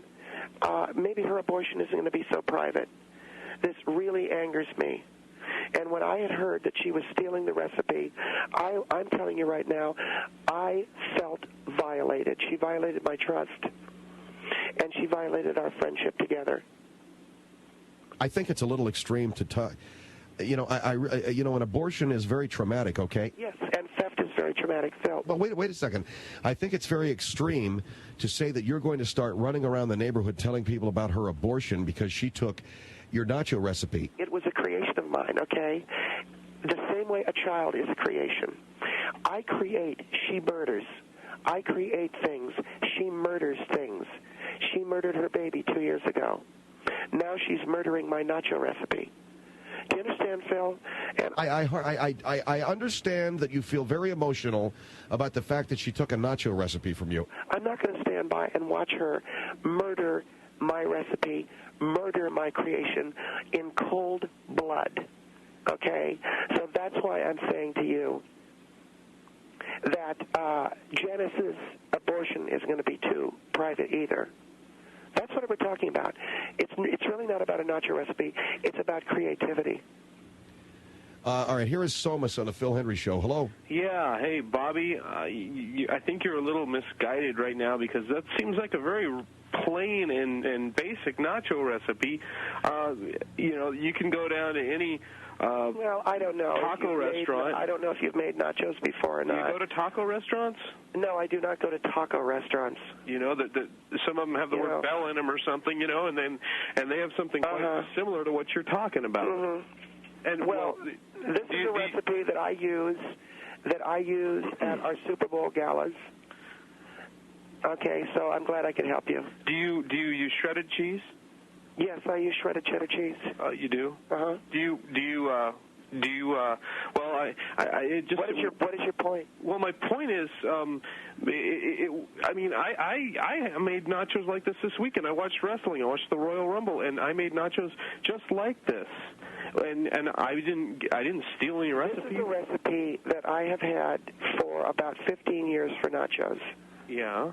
It's tortilla chips. Tortilla chips, ground beef. I don't know. I don't understand the man's call. The man is saying that he made this exact same thing this weekend watching wrestling. Yes. Well, I don't understand. In other words, if you did, where did you get the idea?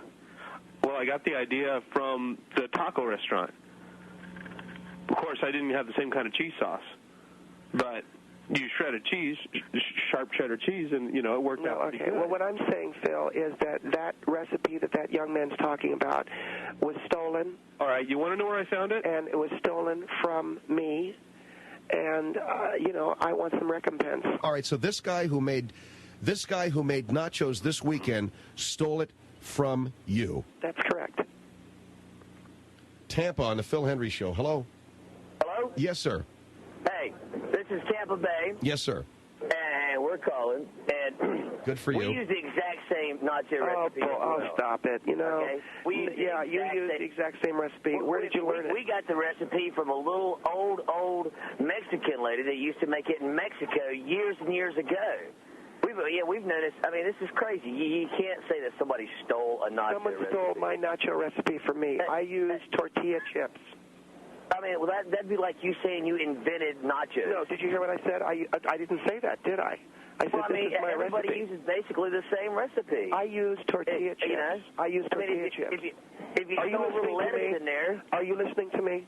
I'm listening to you. I use tortilla chips. Well, everybody uses tortilla chips. Do you heat them up? That's how you make nachos. Do you heat them up? Oh, I may not heat them up. Okay, there we go. There we go. There we go. Oh, you heat your nachos up? Well, what if we throw them in the microwave like everybody else does? You just said that you didn't. That's crazy. You can't go around telling everybody that your friend stole your nachos. All right, hold the line here. We got to take a break. Bobby Dooley's with us. We'll get hopefully to the bottom of this. She has a nacho recipe that she says her friend stole for the Super Bowl gala party this weekend. Phil Hendrie Show, 1-800-449-8686.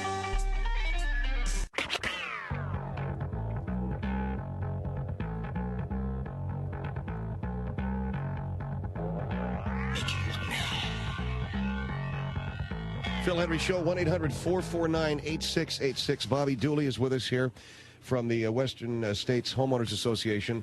Their Super Bowl gala is coming up on Sunday, and they are having a nacho competition. Apparently, her recipe was stolen. I have a gentleman in Tampa. What is your name, sir? My name is Alan. Alan, and a lady in... Okay, and there's a lady in Santa Clarita. Hello, Santa Clarita? Hi. And what is your name, ma'am? Tanya. Okay, Alan and Tanya and Bobby, are you there? Yes, Phil, I'm right here.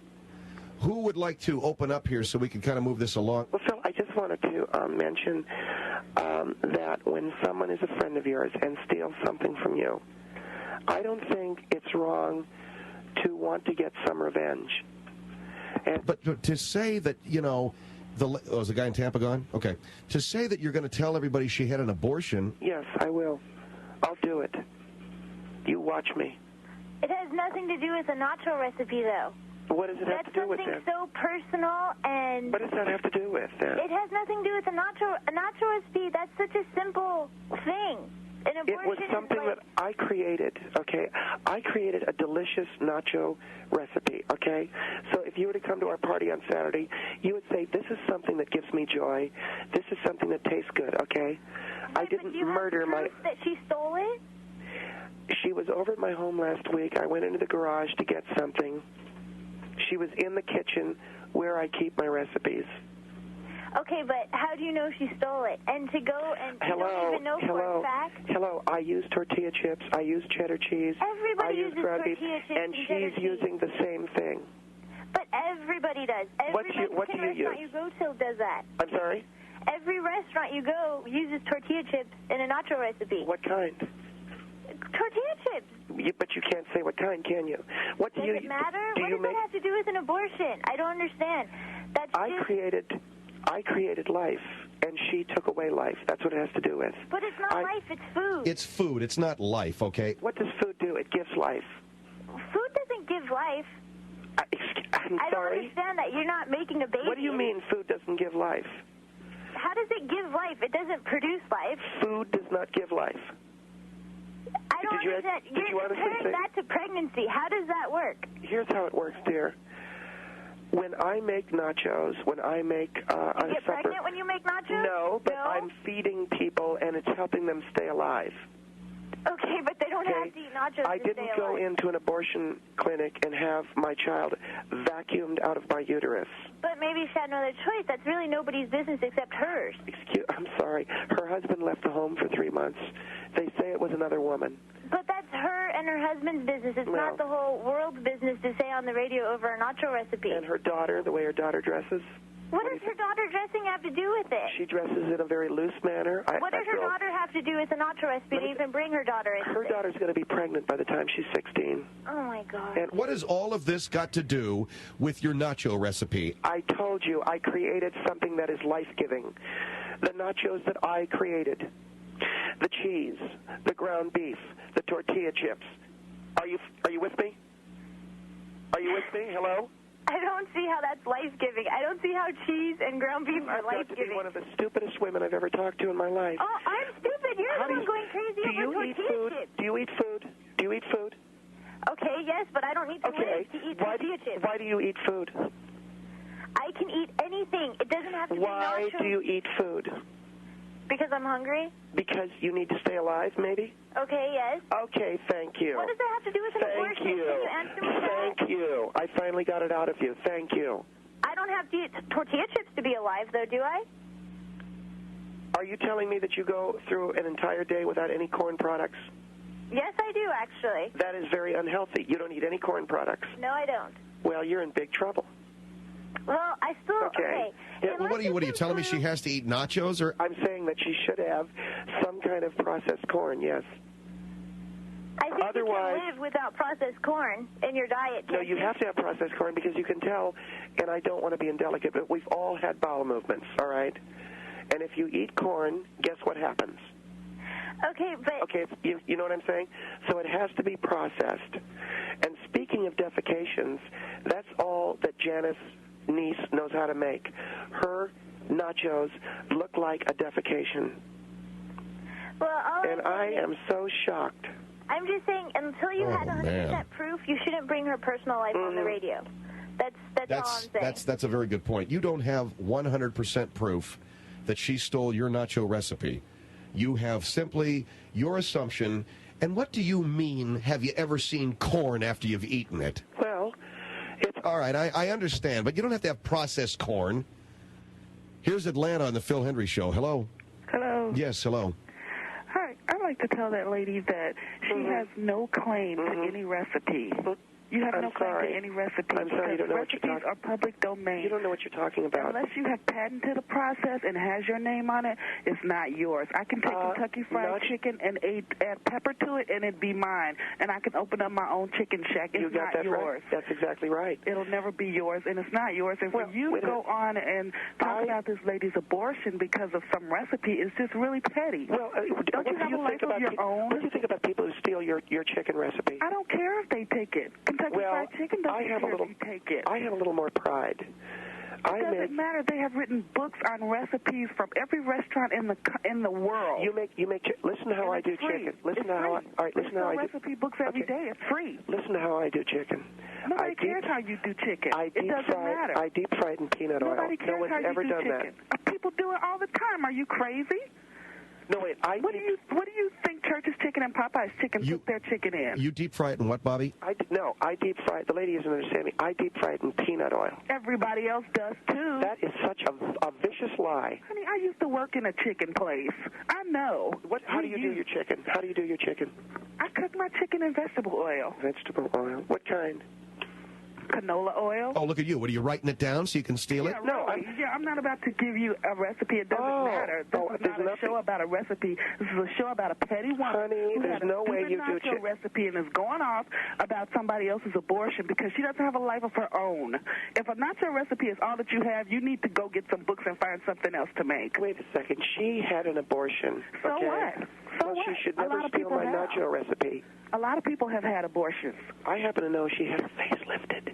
So what? She could have had major surgery done all over her body. What does this have to do? You guys are talking about abortions, facelifting, and her husband leaving her, and it's about a nacho recipe. Do you understand? What's so stupid. She'll learn. This will teach her to mess with me. She hasn't done anything to you. Your nacho recipe is not that great. All right, I have a degree in professional cooking, and your nacho recipe is not that great, okay? How dare you? Because I know how to cook, and I don't think you do. Well, you say you put pepper on your chicken. Hello, that's... Ugh. Everybody does. Peppering chicken sounds pretty good to me. How about everybody does? Everybody? Well, I don't. All the most famous restaurants that have chains across the nations have pepper in their chicken. And they don't deep fry it in peanut oil. Yes, they do. Yes, the lady they just do. said they did. Yes, they do. That's a vicious I worked in a chicken place. Where? And Popeye's Chicken is a nationally known chain. Well, if Popeye's Chicken came along, you're saying they use peanut oil? Yes, they do. All right, somebody from that organization is going to have to call me then. They don't have to call you and tell you anything. They don't care what you think. They've got other people buying their food. Wait a minute. You have a degree in cooking and you worked... I have a degree in professional cooking. And you worked at Popeye's? Oh, that was way back in college. Well, there's something isn't adding up. I'd like someone from Popeye's to call me. Good luck getting that to happen. If they're using peanut oil in their chicken, hello, it's thievery. You better say that's your opinion. You can't prove it. You How can't can you prove that. You can't prove it. When did Popeye... I lived in New Orleans back in 1977, and I was buying Popeye's fried chicken down on DeGaulle Boulevard. I beg your pardon? I said I lived in New Orleans back in 1977, and I bought Popeye's fried chicken, fried in peanut oil, down on DeGaulle Boulevard. That's probably before you were thinking about frying chicken. Say that again. That was before you were thinking about frying chicken. No, the other part. I was living in New Orleans. Well, you forget about the other part. The fact is that this lady was working there, and she knows they were deep frying it in peanut oil. Okay. I want Popeyes to call me. They're not going to call you. Why do you think they're going to call you? They don't have anything to prove to you. If anything, you need to prove to them that you had the recipe before they did, so you can cash in. And you can't do that. If you could, you would have. I happen to know that Janice Neese has had a facelift. It doesn't matter what she had. Nobody cares. Why is that your business? Because she stole my... What's your nieces doing? What are your children doing? Where's your husband? My husband's... Don't worry. What kind of nut is he? He'll be home in a while. How many abortions have you had? How many facelifts and body adjustments have you had? I had one as a teenager. We all did. No, I didn't. You didn't? No, everybody didn't. Every girl I knew as a teenager. Are you white? No, I'm not. Oh, well, that's why you didn't have one. But most of the girls... Okay, well, what is that supposed to mean? Yeah, what is that supposed to mean? My sister has had one, but she had one as an adult. Black women always keep their unwanted children. Now, Okay, you know that... You know something? All right, I'm done with you. Thank you, ma'am, for your call. I appreciate it very much. You're black. That's why you didn't have one. 1-800-449-8686. I used to eat at Popeye's Fried Chicken down in New Orleans down in 1977. It was pretty good food back then. I ain't had a Popeye's Fried Chicken in so long. I can't tell you what it tastes like now. But I used to get that stuff down there in New Orleans because it had that spicy stuff all over it. I like that extra spicy. I don't know what it was. I don't know what they threw on it. Stuff was damn good. It's Phil Hendrie Show here, 1-800-449-8686. May I please mention, because we've given away 7 of them tonight, that the Best of the Phil Hendrie Show 1999 CD is on sale at our website, philhendrieshow.com. That's philhendrieshow.com. You can pick up the Best of the Phil Hendrie Show CD at our website, $20, $3.50 shipping and handling. All of the proceeds go to my friend's place, a resource center for homeless and runaway kids in Hollywood, and we appreciate it. We'll be back, 1-800-449-8686.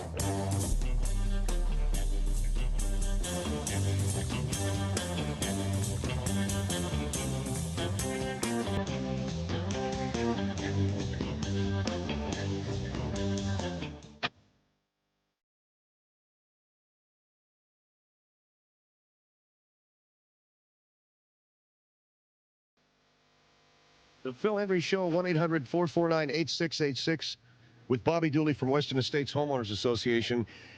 Your nacho recipe will be at the Super Bowl gala? No, Phil.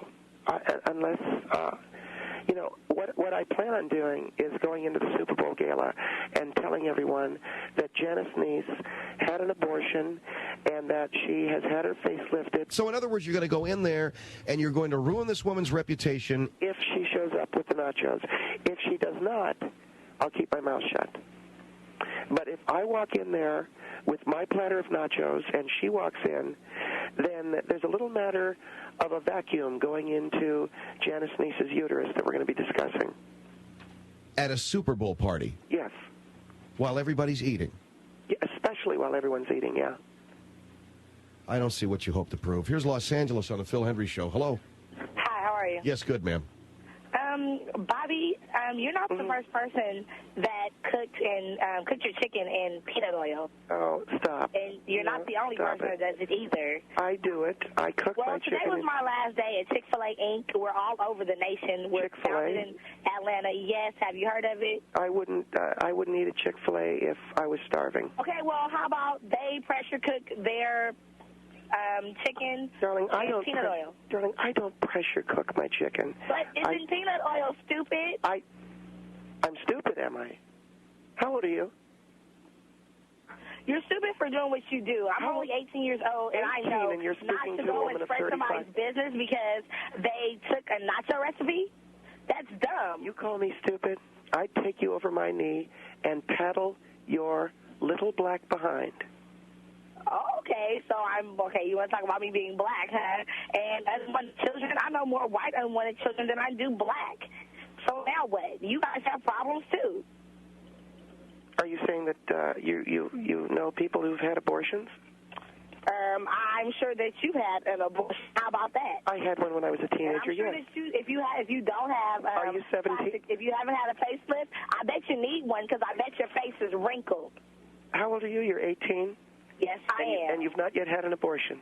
No, I haven't. Well, you will. Thank you very much. I'm a virgin, and no, I won't. Because you've got a few more months by the time I have kids, I'll be married, and I won't be griping over a nacho recipe because I have more sense than you'll ever have. Janice Neese. Hello? Yes. Janice Neese, she had her ass lifted. Okay, you need your breast lifted, I'm sure. I bet you don't need your ass lifted, though, do you? I bet I don't, because I bet it looks damn good. I bet you it is, because you got that little black behind. I bet so. But a lot of these white... black behind, and that's why no man ever wanted you. I beg your pardon? I bet that's why no man ever wanted you. I bet that's why your husband's not even at home right now. My husband will be home soon. I'm on the Phil Hendrie Show, 640. Listen, white women's asses do sag. Yes. What's that to you? Hello? Yes. Are you at Chick-fil-A right now? No, I'm off work right now. I'm on my way home right now. It's too bad you're not there anymore because you could have left them. You could have told them to make better food before you left. What? It would have been a great thing. I could have told them to make better food. I bet you would still be all right, this is ridiculous, okay? Well, she's talking about my ass sagging.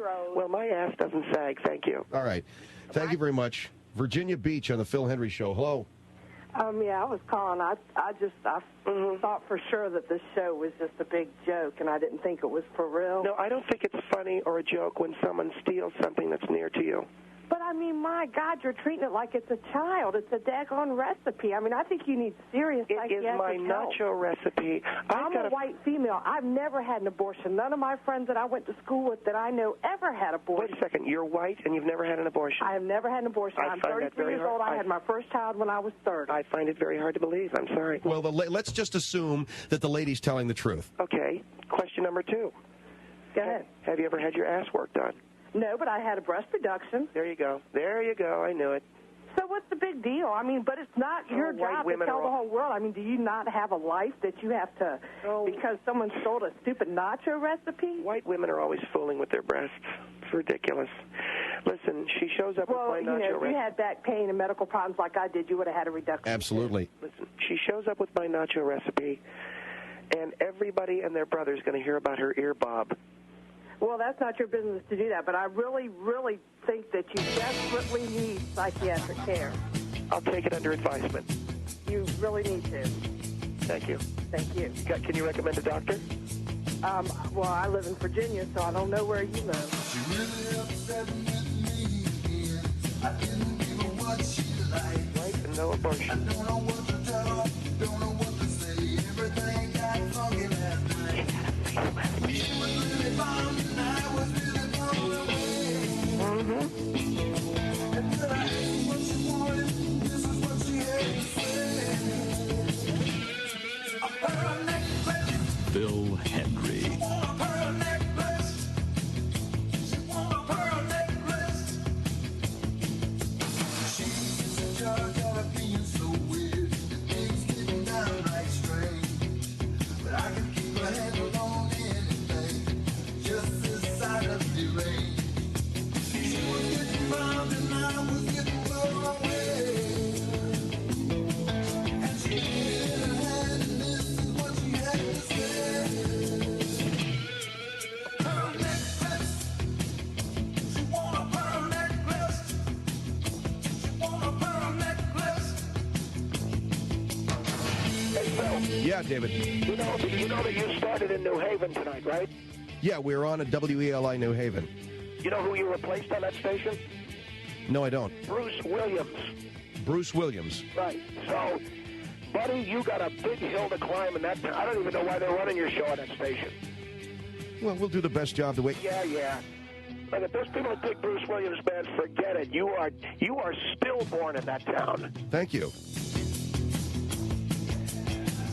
Boy, what a vote of confidence. That's why I'm here. She's so tough. And pure as a living flesh. And that's not jewelry she's talking about. It really don't cost that much. Hurt me! She's bound and I was getting blown away. And she knew me in her hand, and this is what she had to say. A pearl